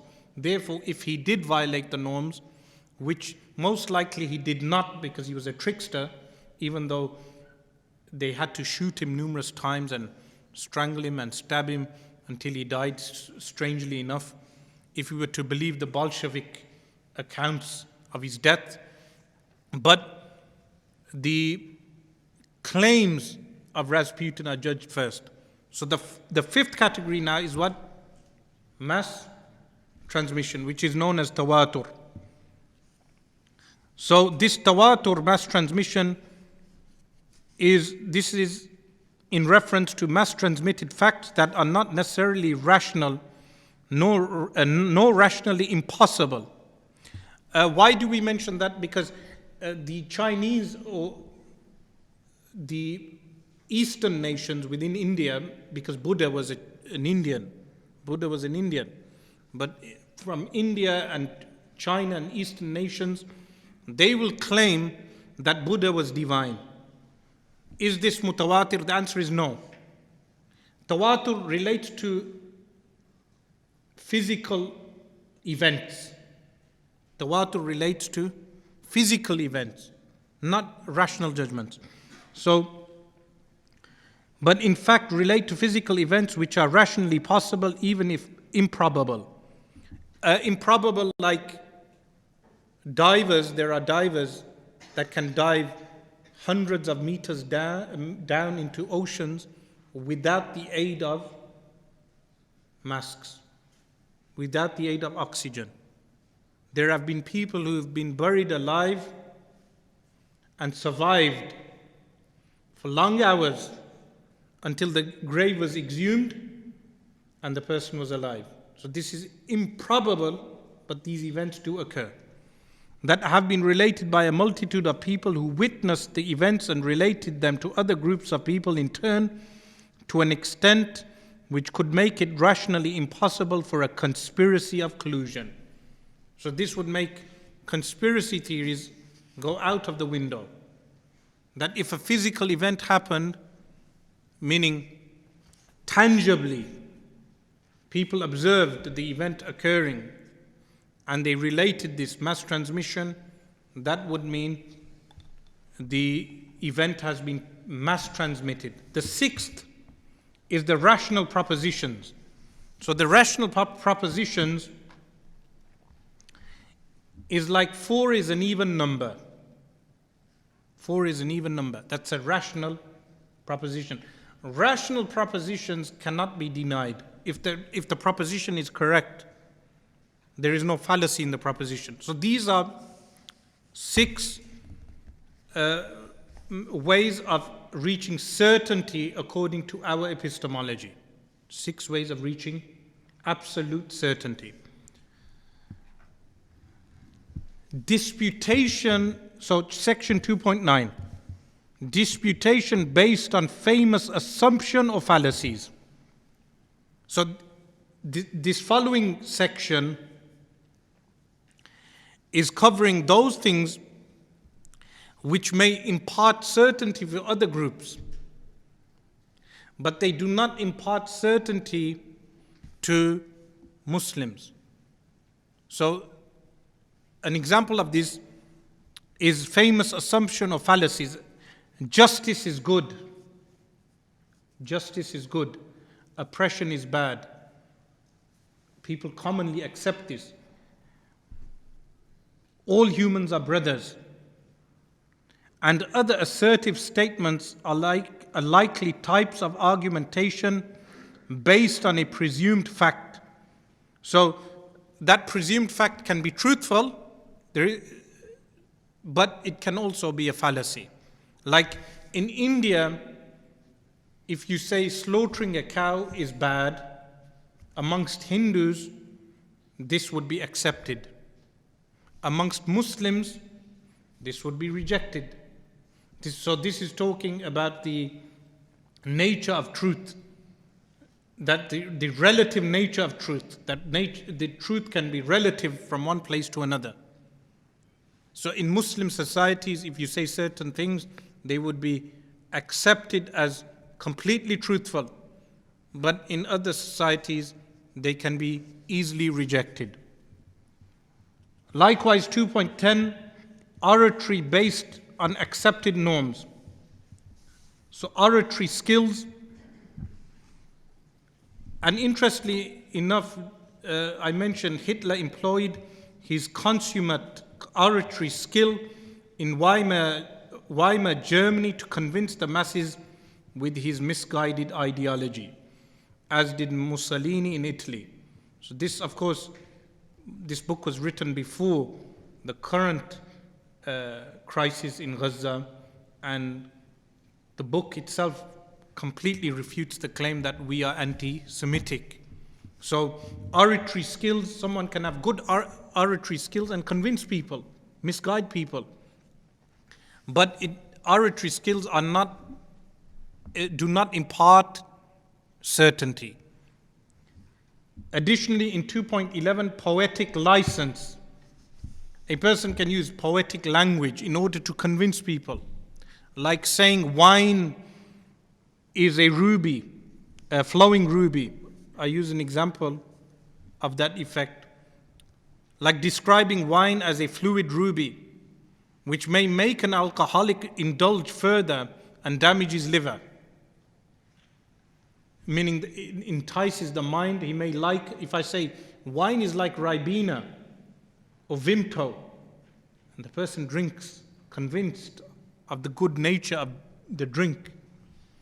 Or someone who has jaundice, I say to them, honey is a cure, and they eat the honey, but the poetic description of honey at that point is not truthful. Likewise, this poetic language can make that which is good seem bad, like describing medicine as bitter poison, which may convince a sick person to avoid his medication. You say to a sick person, look, medicine is a bitter poison, and therefore he avoids his medicine. You misguide him through poetic language. 2.12 is sophistry, deceitful arguments. Sophistry is deceitful arguments.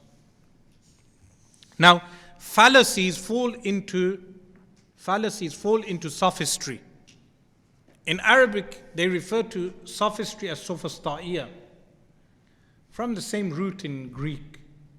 But sophistry is in a reference to fallacious arguments.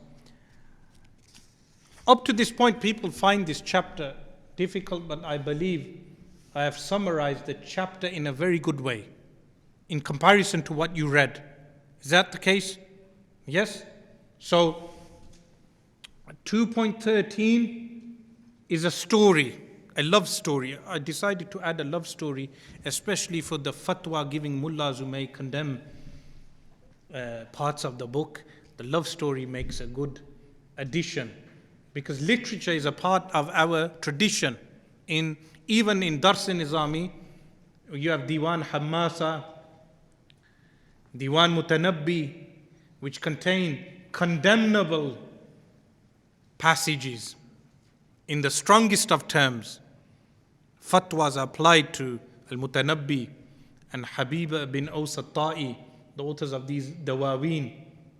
So likewise, this story that is placed, love is a fallacy. I'm sorry to tell those lovers in the audience that love itself is a fallacy. So I leave the story to you to read the story in your own time. I'm known not to smile or not to fall in love so easily, so I'll skip the story.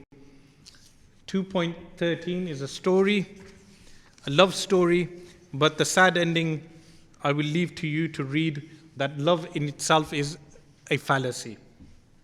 So the story covers various types of fallacies. 2.13. Then on page 86, so the fallacies that are covered in the story are known as material fallacies. Why are these fallacies important? They are important because an argument may have the substance of the argument will be fallacious. So these are known as material fallacies. And the story covers them in a way that a person can read them without exerting the mind. But there are many books written on fallacies. And fallacies can exceed 200, meaning so many various fallacies. And why they're referred to as material fallacies? Because the substance, the material of the argument is fallacious. So, 2.14 on page 86, the importance of common sense and the method of signification. Common sense is an important aspect of argumentation. So signification is something which the Arabs innovated into logic, which is known as dalala. In mantiq, it is known as dalala. And I give a story, an anecdote, two anecdotes or three. One of them is, imagine you are flying in an aeroplane over an ocean, when suddenly an island becomes observable through the aeroplane window. Your aeroplane draws closer to the island and then is flying over the island. You then start observing the island landscape from above. While flying over some hills, you observe writing set out in piles of stone, spelling out SOS. What will that signify for you? And what will you conclude? And most importantly, what will you do about it? Or let's suppose you see carvings of statues made from stone. What will that signify for you? Imagine then for a moment how you will convey to those with you what you think the SOS means or what the carvings entail. Then imagine that one of your listeners disagrees with your conclusion. So signification is a very important aspect of common sense conclusions in theism, in concluding that there is a God. And the counter argument to common sense is atheism. This is why I describe atheism as an assault on the mind. Aside from being an emotional, mental inability, debilitation of the mind, atheism is also an assault on the mind. 2.15, Anglo-European philosophy and its epistemology. So very easily, alhamdulillah, we have gone through this chapter, but when you read the chapter now, the chapter should be easier.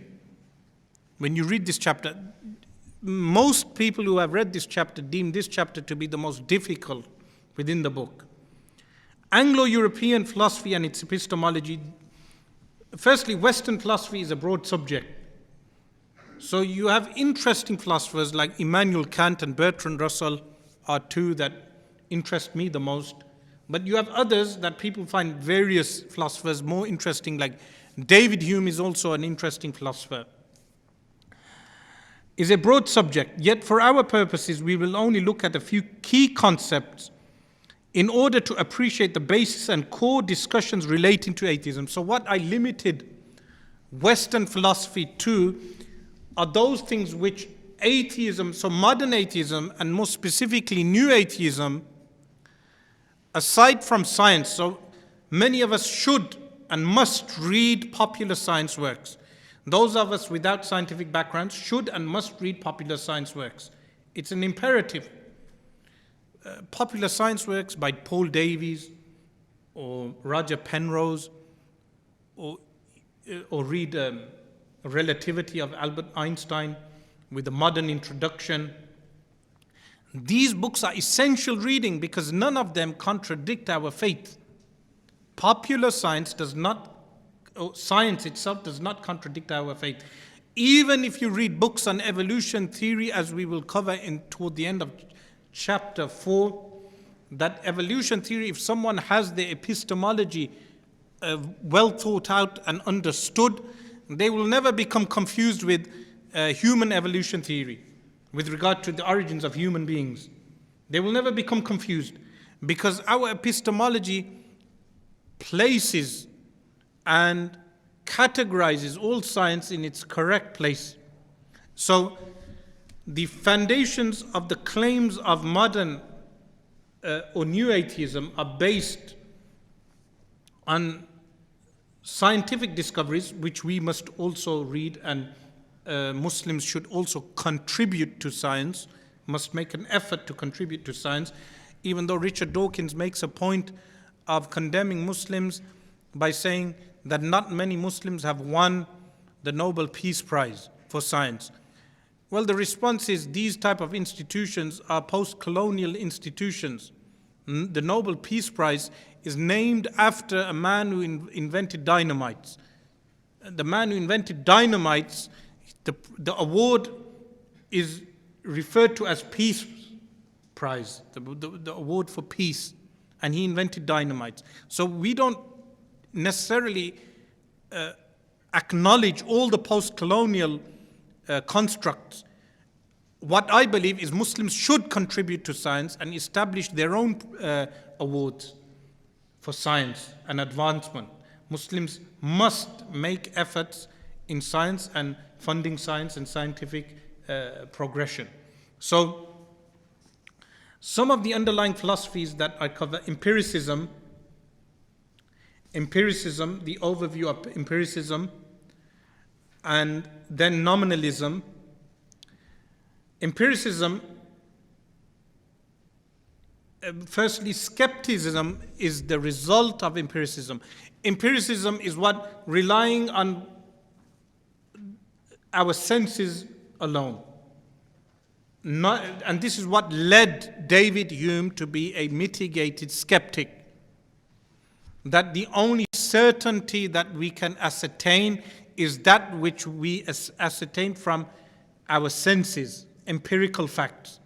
What we touch, what we smell, what we see, anything beyond that, he refers to as relation of ideas. Hume refers to as relations of ideas which are also attained, the substance of which is also attained from empirical facts. So this empiricism leads to skepticism, because if you only rely on your senses, then what will happen? You will, in terms of metaphysics, you will fall into doubt with regard to metaphysics. What is metaphysics? What we refer to as ma wara'a at-tabi'a, that which is beyond the physicality, that which is beyond the physical realm, is called metaphysical. So, one of the foundation stones of modern atheism or new atheism is empiricism, relying solely on the sensory perception. Secondly, I wrote in refutation of this, this way of thinking leads to many difficulties and internal contradictions, especially in regard to the fact that we truly cannot know anything regarding the world with the function of the mind, as John Locke proposed, limited to manipulating and building upon experience. The extreme empiricism of Locke and his successors, Berkeley and Hume, was reined in by Immanuel Kant and later by Wittgenstein in the 20th century. What this is in reference to is that Immanuel Kant, he had a famous work, a huge work and a difficult work to read, the summary of which is that Immanuel Kant, as I mentioned, reined in David Hume's skepticism. Firstly, Immanuel Kant, he says that David Hume awoke him from his slumber. His slumber. Which slumber? The slumber of conformity to mainstream philosophy at that time. But then he reined in David Hume's rejection of the metaphysics. He reined this in by what was described as being similar to what Copernicus did with the model of the universe. So what Copernicus did with the heliocentric model of the universe, they say Immanuel Kant did with philosophy by synthesizing with David Hume's skepticism and the certainty of other philosophers, by synthesizing the two. So this is what I am referring to. Why did Kant do this? Kant had to rein in David Hume's skepticism because the skepticism of David Hume would lead to the rejection of Newtonian physics, for instance. You would have to reject science. If you had skepticism regarding everything, you would leave science also. You would leave the conclusions of science. You would leave all scientific research. So empiricism alone falls flat on its face because it would reject science also. The second philosophy is nominalism. Nominalism is the rejection of universals. And Immanuel Kant accepted universals. Rejected universals. But likewise, many prior to him rejected universals. What are universals? Universals in mantiq, in logic, are referred to as al-maqulu ala kathirina mukhtalifina bil-haqa'iq, which means what? A statement which is said regarding numerous things that are different in their realities. Like if we say animals, the word animals is inclusive of giraffes, elephants, cows, monkeys, all these various creatures. They fall under a universal mental concept known as animals. This is known as a universal. The philosophy of nominalism rejects this. Nominalism rejects universals. They will say, for instance, a mug, for instance, is one mug. This is one mug. There's no conception of a mug or mugness. There is no conception of bookness. This book is unique, one book. But there is no concept of book, meaning as a universal. This is what nominalism is. So because nominalism denies universals, it will ultimately deny syllogisms. So in order for a syllogism is a logical argument composed of premises, propositions, and has a conclusion, a natija. But for a syllogism to be valid, there are universals included in the syllogism. So by nominalism will reject all syllogisms. So you see, empiricism would lead us to reject science, and nominalism would lead us to reject syllogisms that are correct. So this is why nominalism is also false. So I covered this. And then the third one is materialism. Materialism is the view that everything is made of matter. Everything, absolutely everything is matter. This, of course, was refuted with the general relativity. And general relativity confounded the materialists. And materialists today have no basis. In fact, even Karl Marx and the Trotskyites and the Bolsheviks, Lenin and all those individuals from the time of Marx up until the Bolshevik Revolution in 1917 and onwards, they promoted materialism as a philosophy. And this was refuted by Western and Arab philosophers. This was refuted entirely. So some of them, what they did, I mentioned this has led to the substitution of matter to anything that can be studied by natural science. So some of them, they reworded materialism.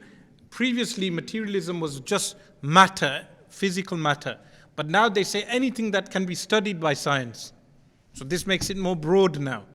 And this is a materialistic philosophy as it stands today.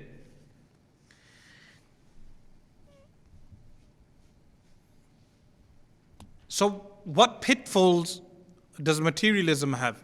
One of the pitfalls of materialism, as I mentioned, is reducing form to matter. This is one of the fallacies in our age where materialism is rampant. I give an example from Jonathan Swift's A Tale of a Tub. Words are nothing but wind, and learning is nothing but words. Therefore, learning is nothing but wind. This is one of the pitfalls of materialism. So if I say words are nothing but wind, because materially they are only wind, and then I say learning is nothing but words, that in effect would mean learning is only what? Wind. So this is one of the pitfalls of materialism. It leads to internal contradiction. Then you have utilitarianism. Utilitarianism is based on the fact that morality that treats human desire, pleasure and satisfaction as the sole element of human good.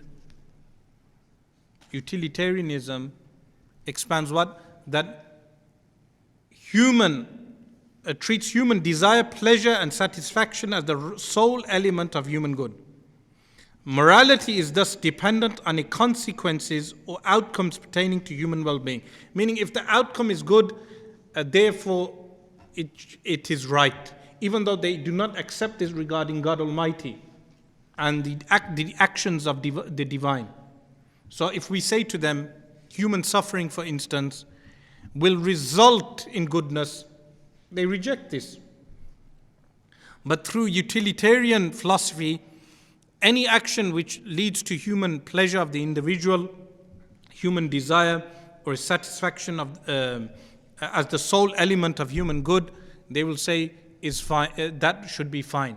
So as long as it's satisfaction or desire for the human being, the result is fine, irrelevant to what the moral and ethical constraints are according to religion or custom. This is what utilitarianism is. Utilitarianism, consequently, has many nuanced debates about the precise meaning of human pursuit of pleasure and well-being and the avoidance of pain and suffering. It's a confused philosophy. It does not impart certainty. Utilitarianism does not impart certainty. The last one that is mentioned is logical positivism.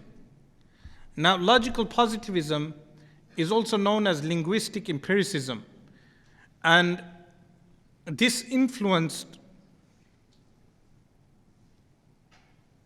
the Vienna Circle, which is a group of thinkers that were based in Vienna from the 1920s, a group of philosophers. But what is it? Firstly, the principle of verifiability is central to this group. They must verify everything. This means that propositions are meaningful if they are verifiable by sense perception, directly or indirectly, or by the meaning of words and grammatical construct.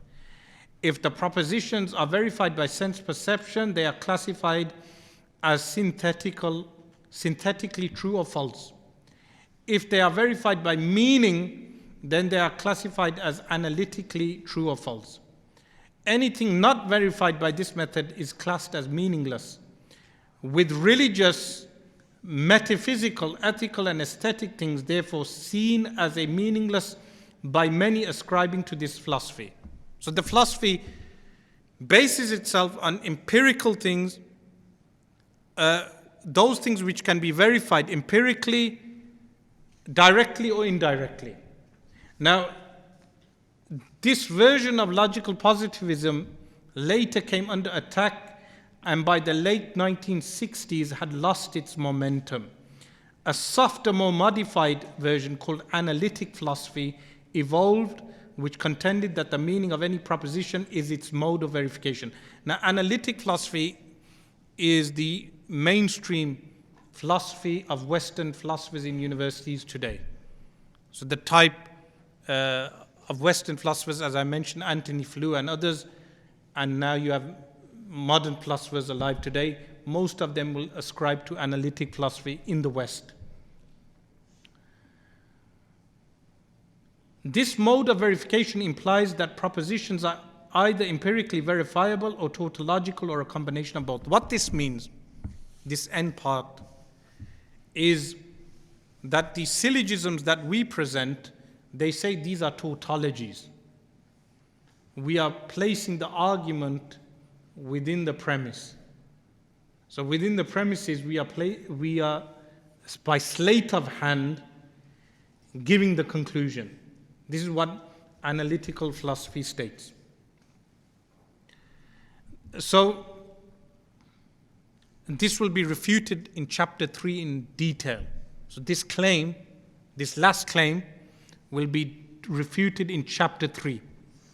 So these ways of thinking were clearly influenced by David Hume, who classified all known things as relations of ideas only known by the mind, like algebra, arithmetic, geometry, and every affirmation which is intuitively or demonstrably known, or a second division being that of matters of fact known by sense, observation, and memory of sense observation. Now, from this page, page 93, which links to chapter 3, we will go into, inshallah, chapter 3 after the break, inshallah ta'ala.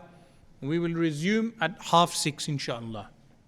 Bismillahir Rahmanir Rahim. We stopped at page 93 in chapter 2 toward the end. Where I stopped was with regard to what David Hume's classification of knowledge was, firstly, that which is observable, perceptible, and a classification of those things which are empirically observable or tangible, and then a second category of a classification which is known as relations of ideas. So he said any real knowledge that a person may have is of these two categories. Those things which are observable or empirical or tangible, perceptible, and then relations of ideas of those things. So how I explained that these ways of thinking were clearly influenced by David Hume, who classified all known things as relations of ideas only known by the mind, like algebra, arithmetic, geometry. So algebra, arithmetic, geometry, these type of sciences he would refer to as relations of ideas. And every affirmation which is intuitively or demonstrably known, or a second division being that of matters of fact. So matters of fact here refers to that which is empirically known by sense observation and memory of sense observation. So this was the categorization of David Hume of all. So make a clear distinction between our epistemology, which I mentioned 6 ways of ascertaining facts, and then David Hume, who says ascertaining facts is only done by 2 ways. One is sensory perception or memory of the sensory perception, and secondly, relations of ideas, like mathematics. What Hume termed as relations of ideas, Immanuel Kant would call analytic propositions, and what Hume named matters of fact, Kant named synthetic propositions.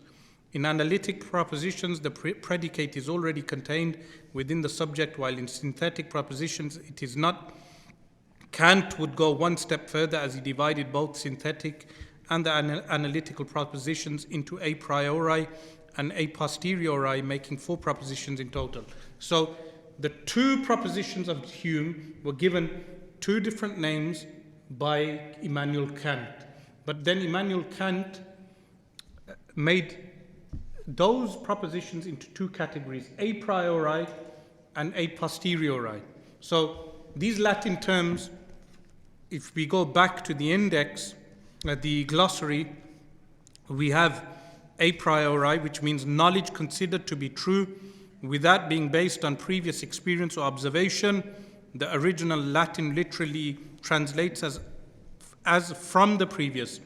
A posteriori, knowledge which proceeds from observations or experiences to the deduction of probable causes. The original Latin literally translates as from the latter. So Immanuel Kant then made two additional categories of what Hume referred to as relations of ideas or matter of fact.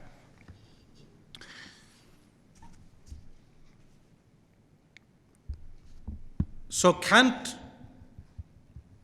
divided these as synthetic and analytical propositions. Synthetic and analytical. These were the terms he mentions in his book, which was a critique of pure reason.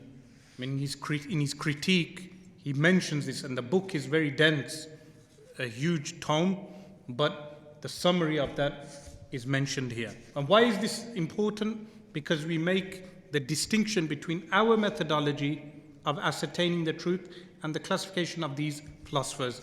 But when we go into chapter 3, this interlinks now. The end of chapter 2 interlinks with chapter 3. So chapter 3 begins with a quote from Catherine Tate, who is the daughter of Bertrand Russell, and she wrote a book, My Father. It's a quote which is mentioned in the beginning of chapter 3. Going into chapter 3, firstly, cause and effect. Now, cause and effect is important because a deductive argument is made from effect to cause by theists. Effect, meaning the known universe, is the effect, and the cause is the divine. So from effect to cause, from the effect that we observe, we deduce that there is a cause. So effect and cause is important. But David Hume cast doubt on the reliance of any assertions we may make from observing cause and effect. So he was a skeptic. So if you observe, for instance, billiard balls, one ball is struck with a cue and then hits another ball, will the effect be that the other ball will move? This does not impart certainty according to the reasoning of David Hume. So cause and effect is something that does not necessarily ascertain certainty or impart certainty. This was very important with regard to his skepticism. So cause and effect that is mentioned here by myself, this is taken from the Sharh al-Kubra of Al-Imam al-Sunusi rahimallahu ta'ala. That cause and effect is 4 types. Firstly, what is mentioned is cause to effect. The effect is deduced from the cause. How? Like if you see fire touch cloth, the cloth will burn. So you see fire touching cloth, you deduce the fact that the cloth will burn. How do you know? Because of previous experiences observing this. But the effect is deduced by the cause. The effect is deduced by the cause. The second is if you observe something charred or burned and you reach the conclusion that this was burnt. This is now observing effect to cause. The effect to cause. And then the third is if you see water boiling over a flame in a water contained in a cauldron, burning the cauldron on fire, what will happen? The water boiling. The boiling water is one effect while the fire is the cause, allowing the deduction of a second effect namely that the water is hot. So you observe that the fire is burning under the cauldron, you observe that the water is boiling, therefore you also observe a second effect, which is what? That the water is hot. Fourth example is if I tell you Zayd is learned, or Zayd has knowledge, you will deduce the fact that Zayd is learned. Yes? So this is mentioned, but I don't give an example. An example of the fourth type would be like knowing that you could deduce the knowledge that someone else has. But I never gave an example. The example would be if I said, Zayd has knowledge, therefore you will deduce that Zayd is learned. Or if I say Zayd is learned, you will deduce that Zayd has knowledge. So these are four deductive arguments of either cause to effect, effect to cause, or cause to two effects, or deducing one thing by another, which is the fourth type. So which type, when we say there is a creator of the universe, there is a God, the one who has originated the universe, which type of deduction are we utilizing? The answer is that they would employ only the second and fourth type of deduction mentioned above. The second and the fourth. But when David Hume casts his skepticism with regard to cause and effect, he is referring to cause to effect, not effect to cause. Cause to effect. Meaning there's no certainty with regard to deducing a conclusion from cause to effect, but there is certainty when you deduce something from effect to cause. Like if you observe clouds, you say these clouds are bearing rain, it will rain. That is cause to effect. Then later it doesn't rain, because the sun comes out and the sun disperses all the clouds. So there's no certainty with regard to your deduction. But if you see water on the ground all over, everywhere, puddles, what will you deduce? That it has been raining, because there's puddles. So if from effect to cause is certainty. From effect to cause is certainty. So when theologians say that from the effect of everything, they deduce that there is a cause, this is certainty. But they don't say from the cause we deduce the effect. But David Hume, when he refutes and casts aspersions with regard to the certainty of any conclusion, human conclusion with regard to cause to effect, he's refuting cause to effect, not effect to cause. So the next part, which is 3.2 on page 98, the skeptical fetters of David Hume. Now this is an interesting discussion. Traditionally, Muslim rational theologians of the Sunni Kalam method locked horns with extreme skeptics, for whom they gave the Arabic name Sufistaiya. Sophistry comes from the same root, and from whom blossomed three opposing schools: the Inadiya, the Indiya, and the La Adriya. So there is a detail with regard to each school, and also further down how David Hume, the link between David Hume and the Greek skeptics. So the Muslim theologians refuted Greek skepticism, but David Hume was influenced by those Greek skeptics.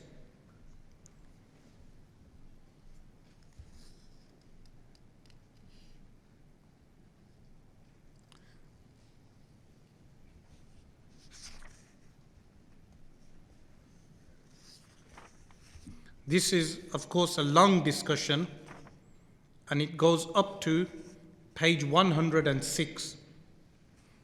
But I believe I've given you the conclusion. The conclusion has been given, which is with regard to deducing from effect to cause rather than cause to effect. But the discussion itself is an interesting discussion which you should read individually, and inshallah if there is additional questions you can ask at the end. 3.3, which is on page 106.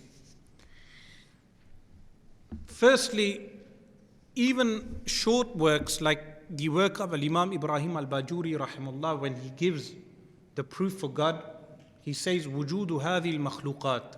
The very existence of makhluqat, the very existence of creation, points out to the existence of a divine creator, which is effect to cause. That dalil is sufficient. That dalil is sufficient. But then you have counter arguments which are presented. Mainly the rest of our discussion is responding to the counter arguments. So some of those counter arguments now will be presented, but there are more detailed arguments we also have for the deductive argument from certainty with regard to the existence of God. But one of those shubuhat, so the word shubuhat, which is obscurities, is a term employed with regard to these doubts which are placed, which the new atheist arguments will generally be categorized as shubuhat. One of those shubuhat is the teapot argument of Russell. So Russell's teapot, this is point 3.3. Russell's teapot is an argument which I give this full citation so people cannot say he has not given the correct argument of Russell. So the full citation is given and referenced also on note 32. So in note 32, the full citation is given from the Collected Papers of Bertrand Russell, volume 2, page 542. And then also he mentions the teapot analogy again, a shorter version, when he says, I ought to call myself an agnostic, but for all practical purposes, I am an atheist. I do not think the existence of the Christian God any more probable than the existence of the gods of Olympus or Valhalla. To take another illustration, nobody can prove that there is not between the earth and Mars a china teapot revolving in an elliptical orbit, but nobody thinks this sufficiently likely to be taken into account in practice. I think the Christian God just as unlikely. Now, the longer passage is cited just before this, but I responded to this.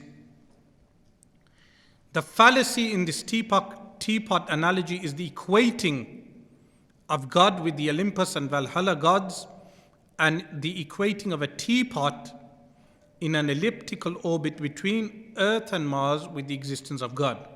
Russell, coming from a Christian background, qualifies the word God with the Christian, forestalling some acute differences between Islam and Christianity, as the latter holds the divinity of a man to be a rational possibility, while in Islam it is an impossibility, meaning a rational impossibility.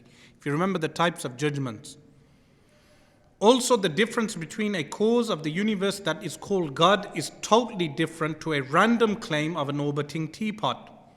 The former has a rational basis and is not just a haphazard claim.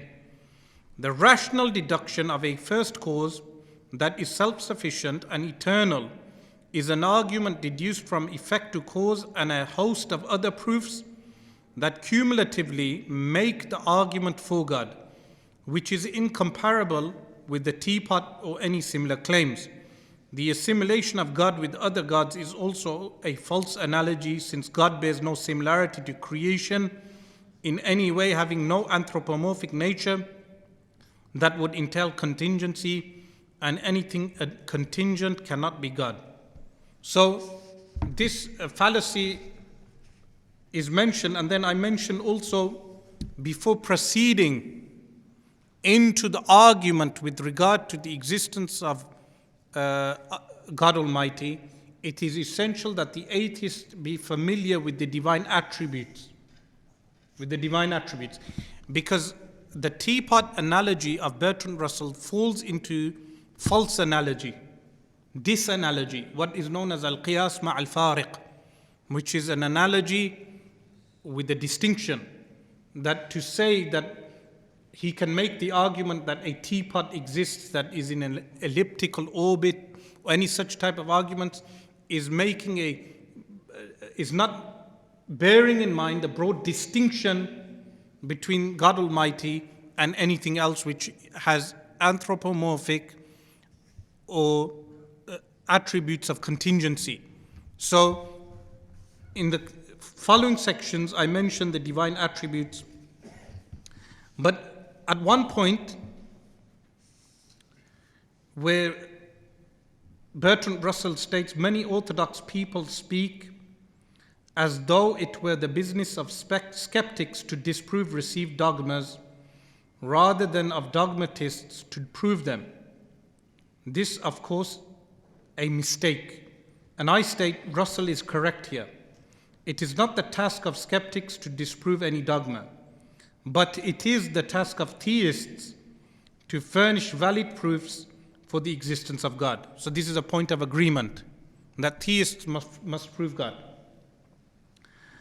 So what is that we are setting out to prove aside from the existence of God? So when we attempt to prove the existence of God, it's essential to know the divine attributes of God Almighty. So the 20 attributes necessarily true of God, but more specifically Allah, as the word Allah is more precise in its import, are, and I mentioned the 20 divine attributes which are known in classical Sunni theology, which are existence, not beginning, not ending, self-subsistence, meaning not needing any place or determinant to exist, the aseity of God, dissimilarity to created things, uniqueness, meaning having no partner in his entity, attributes or actions, etc., omnipotence, will, knowledge, life, hearing, sight, speech, such that he is almighty, all-willing, all-knowing, living, all-hearing, all-seeing, and speaking through his attributes of power,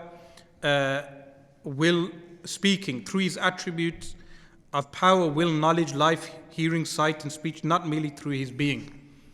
The 20 attributes necessarily impossible of Allah are the opposites of the previous 20, such as non-existence, beginning, ending, and so on. The one attribute merely possible of Allah is that he may create or destroy anything possible. So before setting out to prove God, or before setting out to disprove our arguments, it is essential that the atheist realize, or the skeptic realize, what attributes are we affirming for God Almighty. It's essential to know these attributes. These are the divine attributes. And you cannot counteract our arguments or our proofs with fallacies like the teapot fallacy of Bertrand Russell. Reasoning from effect to cause that God certainly exists. So now this is reasoning with regard to the universe being taken as an effect. The universe is an effect. From the universe, which is an effect, we deduce the argument that there is a cause for this universe. So this passage, 3.4, page 110,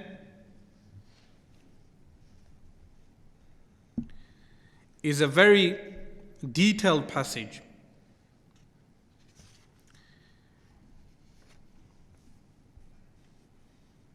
But the entire proof is built upon 7 principles. How many principles? 7. These principles are outlined by the likes of Al-Imam Ibrahim al-Bajuri, rahimahullah, in his Sharh al-Jawhara, Al-Imam Sunusi. Al-Imam Sunusi famously said, anyone who knows these 7 principles closes the 7 doors of Jahannam for himself. Meaning the importance of these 7 principles. Those 7 principles I utilize in the argument in 3.4 without specifying the principles. But then in 3.5, I have a heading 7 principles, which And then in 3.6, I have the summary of proof for these 7 principles. So rather than just asserting the principles, there is also a proof for the principles, rather than just asserting. So what the argument in 3.4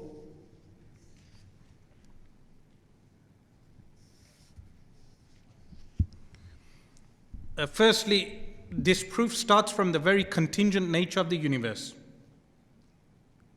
The universe itself is contingent.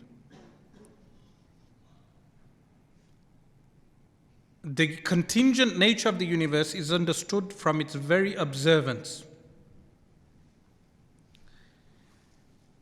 And then the meaning of how contingents become established within bodies comes from the fact that their placement is continuous with that of those solid bodies. So all of these passages are built upon the 7 principles. So we will cover firstly the 7 principles. The first principle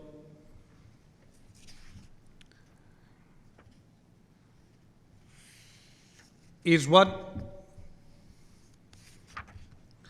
Establishing something additional existing to the solids, which is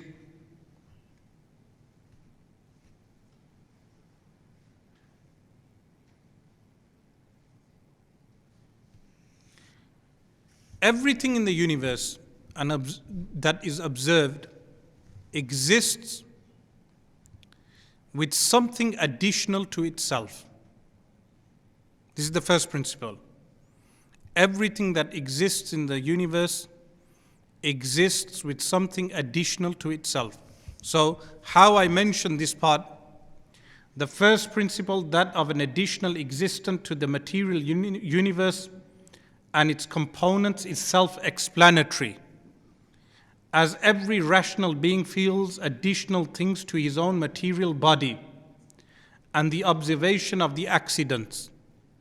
So anything that we observe has something additional to itself. The second principle, that those accidents which are additional to the material universe are not self-established, meaning it is impossible to have a characteristic without the host being described. You cannot have movement without the mover. So, for instance, you observe planets moving. Principle number 1, the planet exists with something additional to itself. Principle number 1. How does it exist with something additional to itself? Movement, for instance. Principle number 2. The addition that exists with that subject cannot exist without the subject. Like movement cannot exist without the planet. You need a planet for the concept of movement to exist. Is principle 1 and 2 clear? Yes? Principle number 3. This accidental cannot transfer from one material thing to another. So you cannot have the movement of the earth transferring itself to Mars. That's principle number 3. Principle number 4. The accidental cannot be concealed and then reappear. You cannot say, if the planet Earth goes still, you cannot say movement has hid itself, has concealed itself, and then if this Earth continues moving, you say, oh, movement hid itself and then reappeared. Is this possible? The answer is no. Movement has stopped, has disappeared. But you cannot say it conceals itself and then reappears. Is this fourth principle clear? Yes? Fifth principle. The fifth principle is that anything eternal does not accept perishing. Anything that's eternal will not accept perishing. Sixth principle. the material universe and all the bodies within the material universe are never void of any accident. Everything in the universe will have something accidental. Will have something what? To explain the term accidental, what do we mean? Like moving or being still. Stillness is accidental, or moving, or color. Every material body, even light is still a material body. When we utilize the term material, do not think it's material is only that which we can grasp with our hands. Anything that exists is material. Even the ruh is material, but we cannot physically handle the ruh. But the ruh does exist. It has an existence. Therefore, every material body has something accidental to its nature.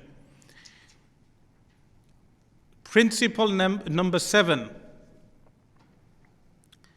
is that contingents with no first cannot exist, because each component and individual of the everlasting chain of contingents would have a beginning. This individual beginning within the supposed endless chain would mean that the entire chain has a beginning from eternity. For if we had in the external realm a continuous chain of material contingents eternally from the past up to the present, the sum total of those contingents would need an initiator, because the entire chain is possible, which means its non-existence and existence are within the realm of possibilities that require an initiator to bring it into existence. What this means, anything which is contingent like movement cannot have existed forever. Like the planet Earth has not been rotating around the sun forever. There was a time when this initiated, the movement started. So everything that is contingent has a beginning point. If it did not, then the chain would continue. But a contingent chain cannot continue. A regress of contingents cannot continue. Now, upon those 7 principles, the argument that is mentioned in 3.4, if you read 3.4, and then you read 3.5, and you read 3.6, all of these are interlinked.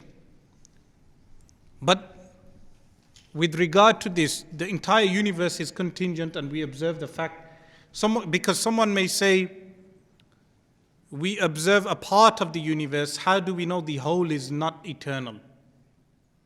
The response is very clear. With certainty, without even observing the entire universe, we know that the universe has an accidental nature. With certainty, that the entire universe has an accidental nature. Why? Because the universe is either moving or still. One of the two. You can say that with certainty. And moving or being still is a contingent nature, an accidental nature, and therefore the universe must have a beginning. And the universe that we observe is in effect, and the effect has a cause, and the cause must be eternal, otherwise it leads to continuous regression. So 3.7 on page 116 is the proof by way of tallying or application. Burhanu tatbiq. This is to show and demonstrate that you can never have continuous regression of contingents. You can never have continuous regression of contingents. What do we mean by continuous regression? A non-ending cycle eternally, ad infinitum, going on and on and on, of what? Contingents. What do we mean by contingents? Accidental things, things which are dependent. If you go back to the 7 principles, what was a contingent? That which exists additional to the subject. Like our being still, or our movement, or speaking, or listening. These are additional things to our very existence. So these contingents can never exist independently, and you can never have a continuous regression of contingents. So what is the logical proof for this? There is a proof which is known as Burhanu Tatbiq. Burhanu Tatbiq is mentioned in many Kalam books. Ibn Sina has his own version, but I do not rely on Ibn Sina because being a Sunni, we rely on more of the Sunni works like Imam Ghazali and the classical Sunni position and how they give an exposition of this. But Burhanu Tatbiq is from amongst the Barahin, the multiple proofs that are presented in the works of Kalam. Firstly, Burhanu Tatbiq is a thought experiment, an experiment of the mind by way of tallying. That if you tally which two sequences, so a continuous sequence from eternality, from infinity, and you get to the end point, and we refer to the end point as Z. And then you have a second continuous chain of, let's use the example of a library, an eternal library. What do we mean by eternal library? If you go, the shelf goes forever, has no beginning. You get to the last book, we will call the last book Book Z. And for our American audience, Book Z. And then you have a second shelf which also goes on for eternality, forever. And we have the last book is referred to as Book Y. Book Y. So what we do is we do tatbiq, which is tallying. You tally Book Y to Book Y in bookshelf number 1, then you go back to Book X, you tally Book X with Book X, book from bookshelf 1, you tally the book with bookshelf 2. You continue doing this. So every point in sequence 1 is tallied with every point in sequence 2. Now there's an objection here. Someone will say this cannot be done in the physical realm. But the response to this is simply that this is a mental exercise, a thought experiment. And it's done by way of summary in the mind. So you imagine an eternal line. Once every point of sequence 1 has been tallied with sequence 2, this would mean that the increased is equal to the decreased. What does this point mean? So bookshelf number 1, we have tallied every book with on bookshelf number 2. But there's one additional book in bookshelf 1. Which one was that? Book Z. So there's one additional book Z. But we said both of these are eternal. And eternals must be equal. So if the universe is eternal, the material in the universe, there is always addition. But in this case, if you have one addition in two eternal things, if you have one addition, this would mean that one of them is not eternal. Which one? The bookshelf number 2 is not eternal. So the increase in our experiment is only by point Z. If it was supposed that the increased sequence 1 was equal to the decreased, which is sequence 2, it would be validating the rationally impossible. Since we know that the whole is always greater than the part. So some might say that an increase or a decrease, this is, by the way, I'm reading from page 117. Some might say that an increase or decrease are unique qualities of that something which ends, but it can be responded to by saying that this increase and decrease is from one end and not at both ends of the sequence. The increase in our experiment is only by point Z. If it was supposed that the increased sequence 1 was equal to the decreased, which is sequence 2, it would be validating the rationally impossible, since we know that the whole is always greater than the part. Some could claim that the tallying of two sequences and their points is not necessarily accomplished because of the near equal size of the two sequences, but rather because both of them are endless. The response would be that we definitely know that both sequences are either equal or different in size, and the sequence with less numbers will always finish first. So bookshelf 2 has finished because it has less than bookshelf number 1. Even if each point is not tallied, and in this case we have sequence 2 finishing before sequence 1, when something is found in sequence 1, in this case Z, which does not have anything to be tallied with within sequence 2, it would mean that sequence 2 has finished. So the second bookshelf has finished. Why? Because we tallied all the books up to point Z. There was nothing to tally with book Z. So that means one bookshelf is finished. The last paragraph, the fact that sequence 2 finishes means that it is not eternal. So bookshelf 2 cannot be eternal. Why? Because it's finished. But more importantly, it would mean that sequence 1 also comes to an end because sequence 1 has a limited increase to sequence 2. So bookshelf number 2 has only one additional book to bookshelf number 2. And what would that mean? And that limited increase is the point Z. So it has been decisively proven that sequence 2 is not eternal, and neither is sequence 1, as it only increases upon sequence 2 by Z. So this is known as Burhanut Tatbiq. And William Lane Craig, he of course took this argument from the books of Kalam, while my argument is not a regurgitation of how William Lane Craig formulated the argument. It's taken from the actual Kalam books. If you check Abdul Aziz Parharwi's formulation of the argument and you compare it with what I have written in An-Nibras. So this shows that the contingent can never continuously regress, eternally regress, the contingent.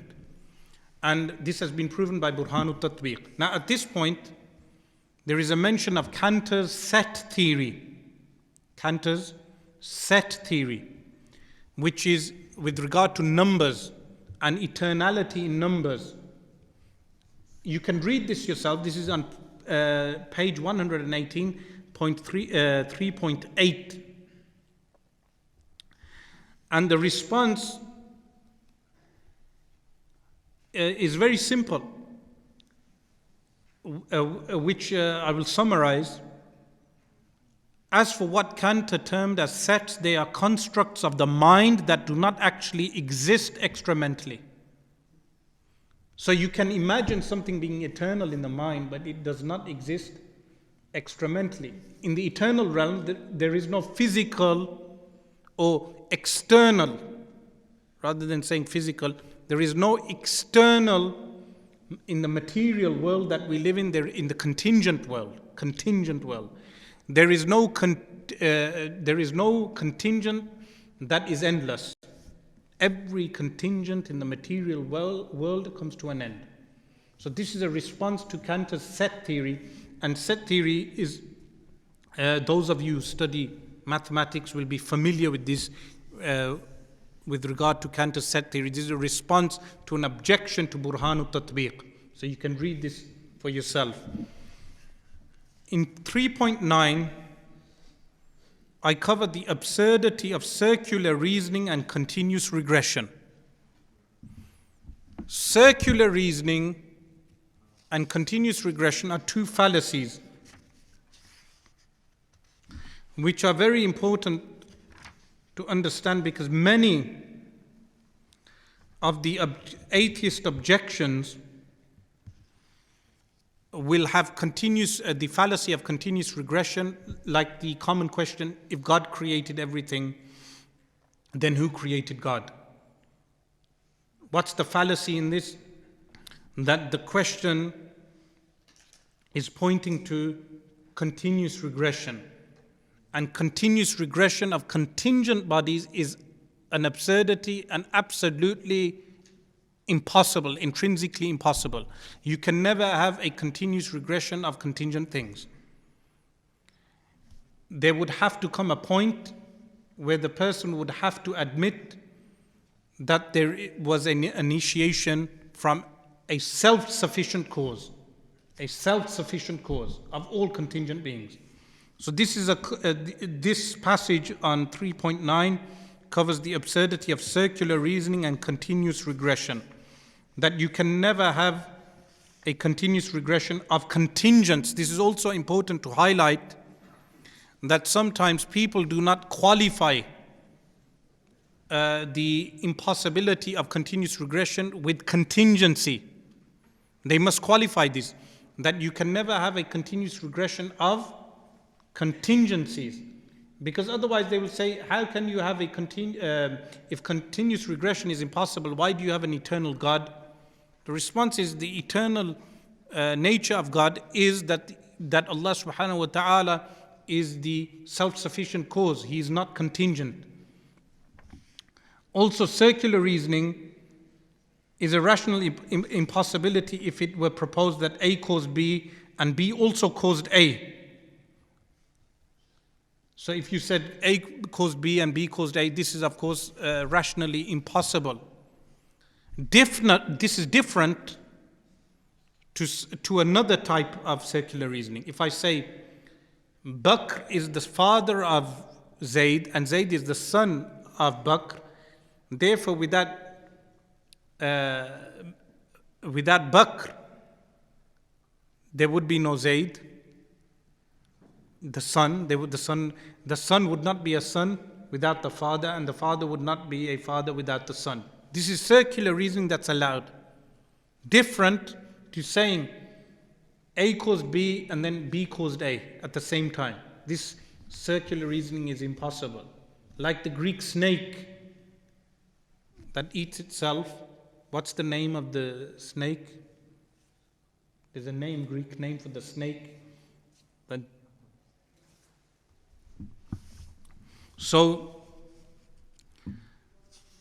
I mention at this point, these two principles are known as Dawr and Tasalsul. Dawr is circular reasoning, Tasalsul is continuous regression.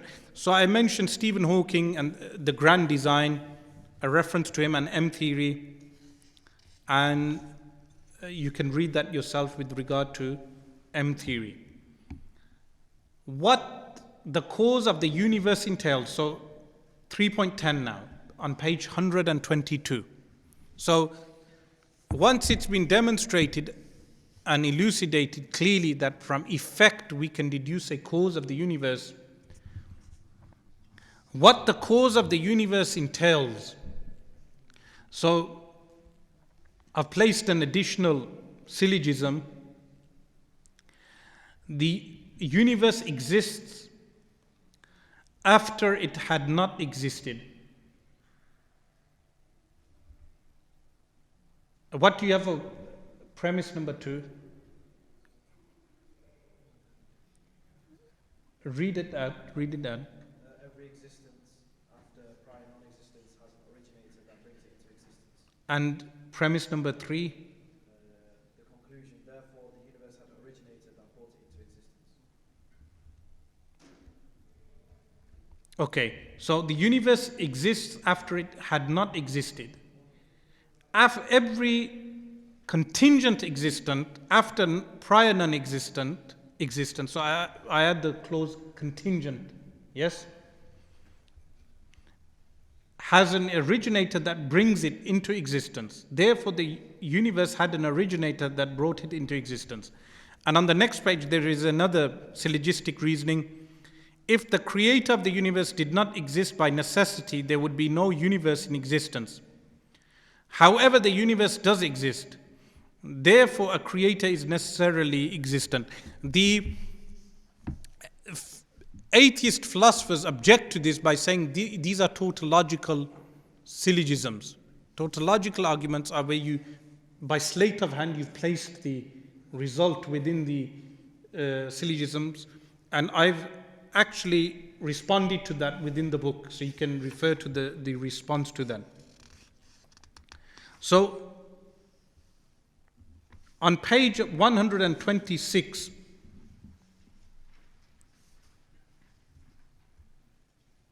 there is another syllogism. One's very being has been specified with certain things from a host of numerous other possibilities. Anything which is specified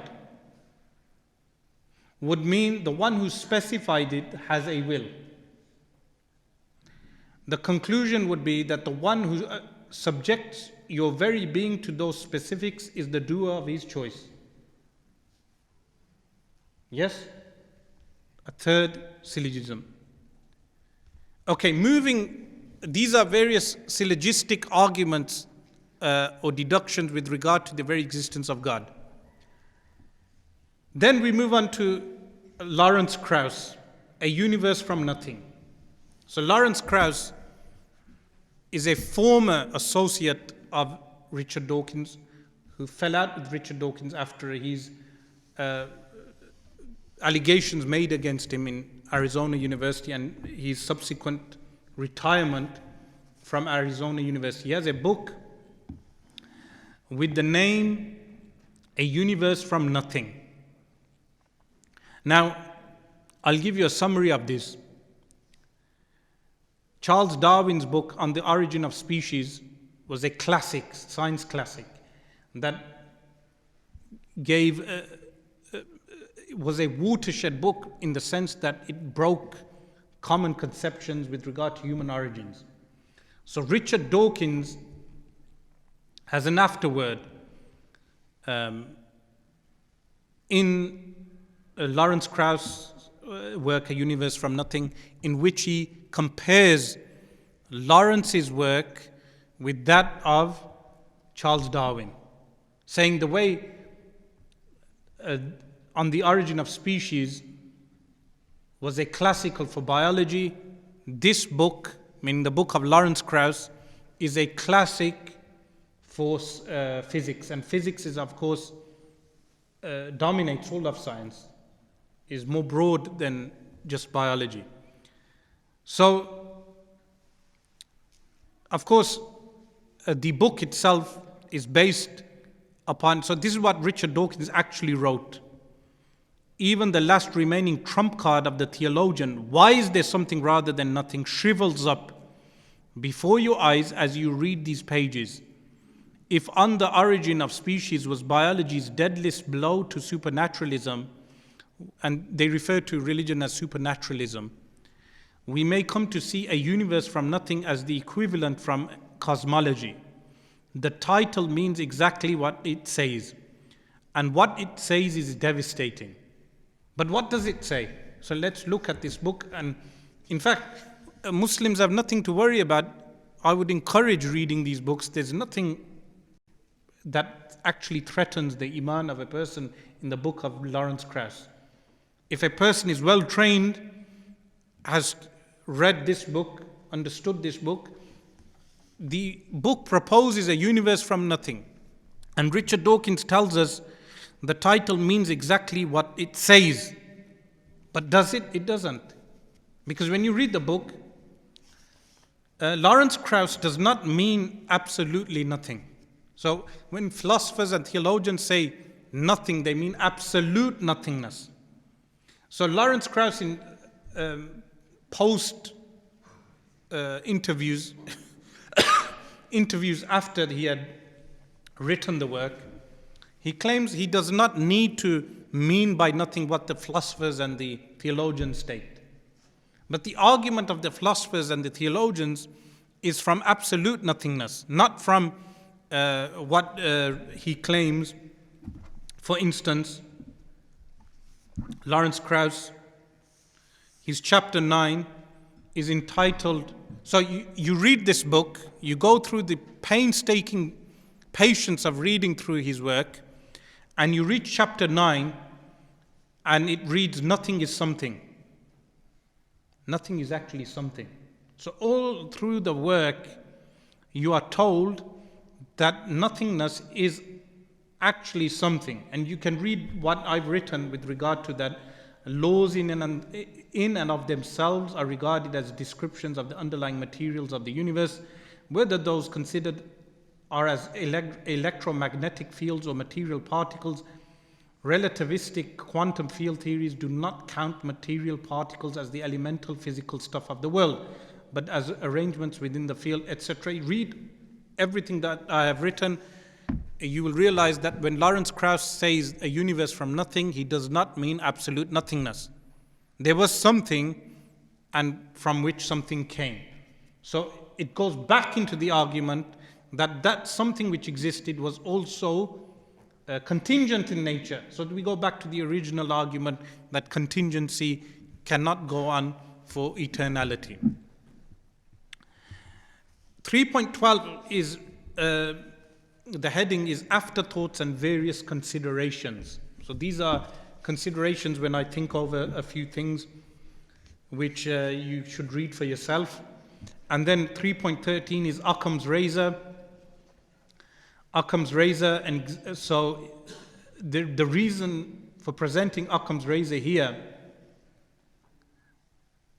is because I say the second method by which atheism masks its assault and denigration of human reasoning is by utilizing unfamiliar terms to a lay audience, or by obfuscating its arguments, meaning simple arguments, presenting them in an elaborate manner. So people who are unfamiliar with terminology, they will find those arguments, they will deem those arguments as being very intelligent. This is why I left a glossary of terms. So if you memorize the glossary of terms, and you memorize all the terms that you find in this book, in fact, you will not find any atheist arguments very difficult to handle. Occam's razor is a principle that is also known as the principle of parsimony, which is the most simple explanation is the best explanation. And then I also mentioned Leibniz's principle, the principle of sufficient reason. Leibniz is the grand teacher of whom, what we refer to as Dada Ustaz, the grand teacher of Immanuel Kant. So Leibniz is from the rationalistic group of philosophers, and Immanuel Kant is more innovative and more original than Leibniz. So Leibniz has a principle, the principle of sufficient reason, which Leibniz states, there can be found no fact that is true or existent, or any true proposition, without there being a sufficient reason for its being so and not otherwise, although we cannot know those reasons in most cases. Now, why I mentioned Occam's razor and the principle of parsimony is because these are common sense principles. But atheists would deny these principles. So this is why I mentioned these are assaults on the reason. So 3.15 is on page 132, the fallacy of composition. This is another response to Bertrand Russell. So, what is the objection? And this objection was brought up by Russell in his debate, which was aired on the BBC with Copleston. In that debate, and both Bertrand Russell and Hume, David Hume, both of them make this argument in separate places, which is known as the fallacy of composition. Now, the fallacy of composition is worded in such a way. This team comprises of strong athletes, and therefore the team is strong. So this one is from the part to the whole, from the juz to the kul, from the juz to the kul, part to the whole. But then you have from the whole to the part, like saying this rope is strong and therefore every strand is strong. False. So this is known as the fallacy of composition. So what Bertrand Russell said is, by you saying that universe is contingent, then you say, how do you know the universe is contingent? You say, we observe the known universe and we know it's contingent. When we observe the universe, we know it's contingent because we observe a part of the universe. So he says this is a fallacy. The cosmological argument is falling into a fallacy. What is that fallacy? That how will you deduce from the part to the whole? I've already answered this. If you go back to the 7 principles, the 7 principles in fact answer this. But that is how the argument is worded. But the fallacious nature of this argument is similar to the following. This aeroplane is made of small bits of metal. Therefore, the aeroplane is small. But a correct argument would be, this aeroplane is made from metal. Therefore, the aeroplane is metal. So if I say the universe is made from contingencies, therefore the universe is contingent, it's not a fallacy of composition. A fallacy of composition would be if I had said the aeroplane is made of small bits of metal, therefore the aeroplane is small. But it's not a fallacy of composition if I say the aeroplane is made from bits of metal, therefore the aeroplane is metal. So for more detail, read that passage. In 3.16, a caused universe and the causal principle. And 3.17, the anthropic principle and the teleological argument. In 3.18, God of the gaps. Now, God of the gaps is a famous fallacy mentioned by atheists. What is that fallacy? Some theists may fall into this fallacy sometimes when we do not have a scientific answer for something, and by saying it is the way it is because God created it and made it so. Now, why is this a fallacy? If you present that as a scientific explanation, it does not fall under the rubric of science. So if any religious person attempts to make a scientific theory by stating God has made it so, that would be a fallacy as a scientific theory. Because what is science, as will be explained in chapter 4, is that science explains nature and phenomena that we observe around us, how it functions, how it integrates, the integrated complexity of nature. But by saying God created it as such is not a scientific explanation.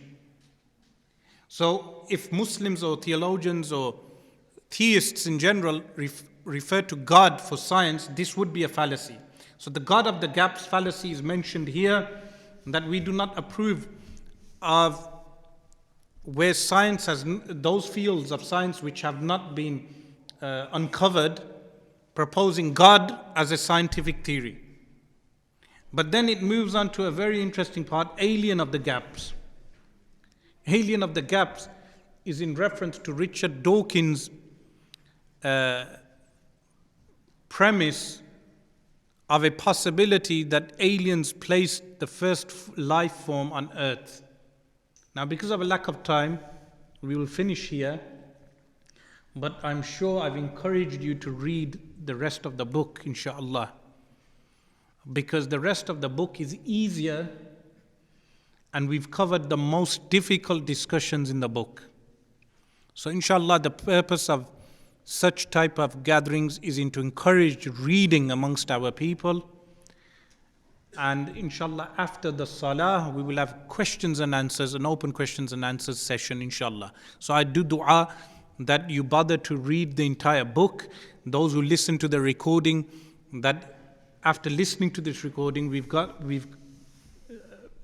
did nearly half the book, but we did the most difficult discussions. So if you listen to the recording, you will find the most difficult discussions very easy to understand by way of summary, by which I have given you the summary of even the most difficult passages of this book. And I believe new atheists, those of them who are still around, like Richard Dawkins and others, will be unable to adequately respond to this book.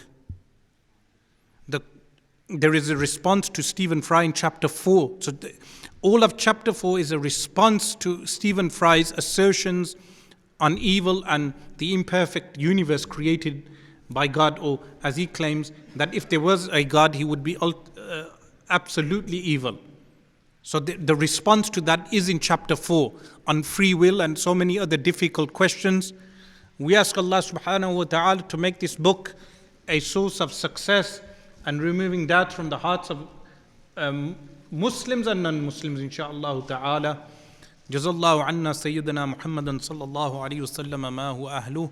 Subhana rabbika rabbil izzati amma yasifun wa salamun ala al-mursaleen walhamdulillahi rabbil alameen.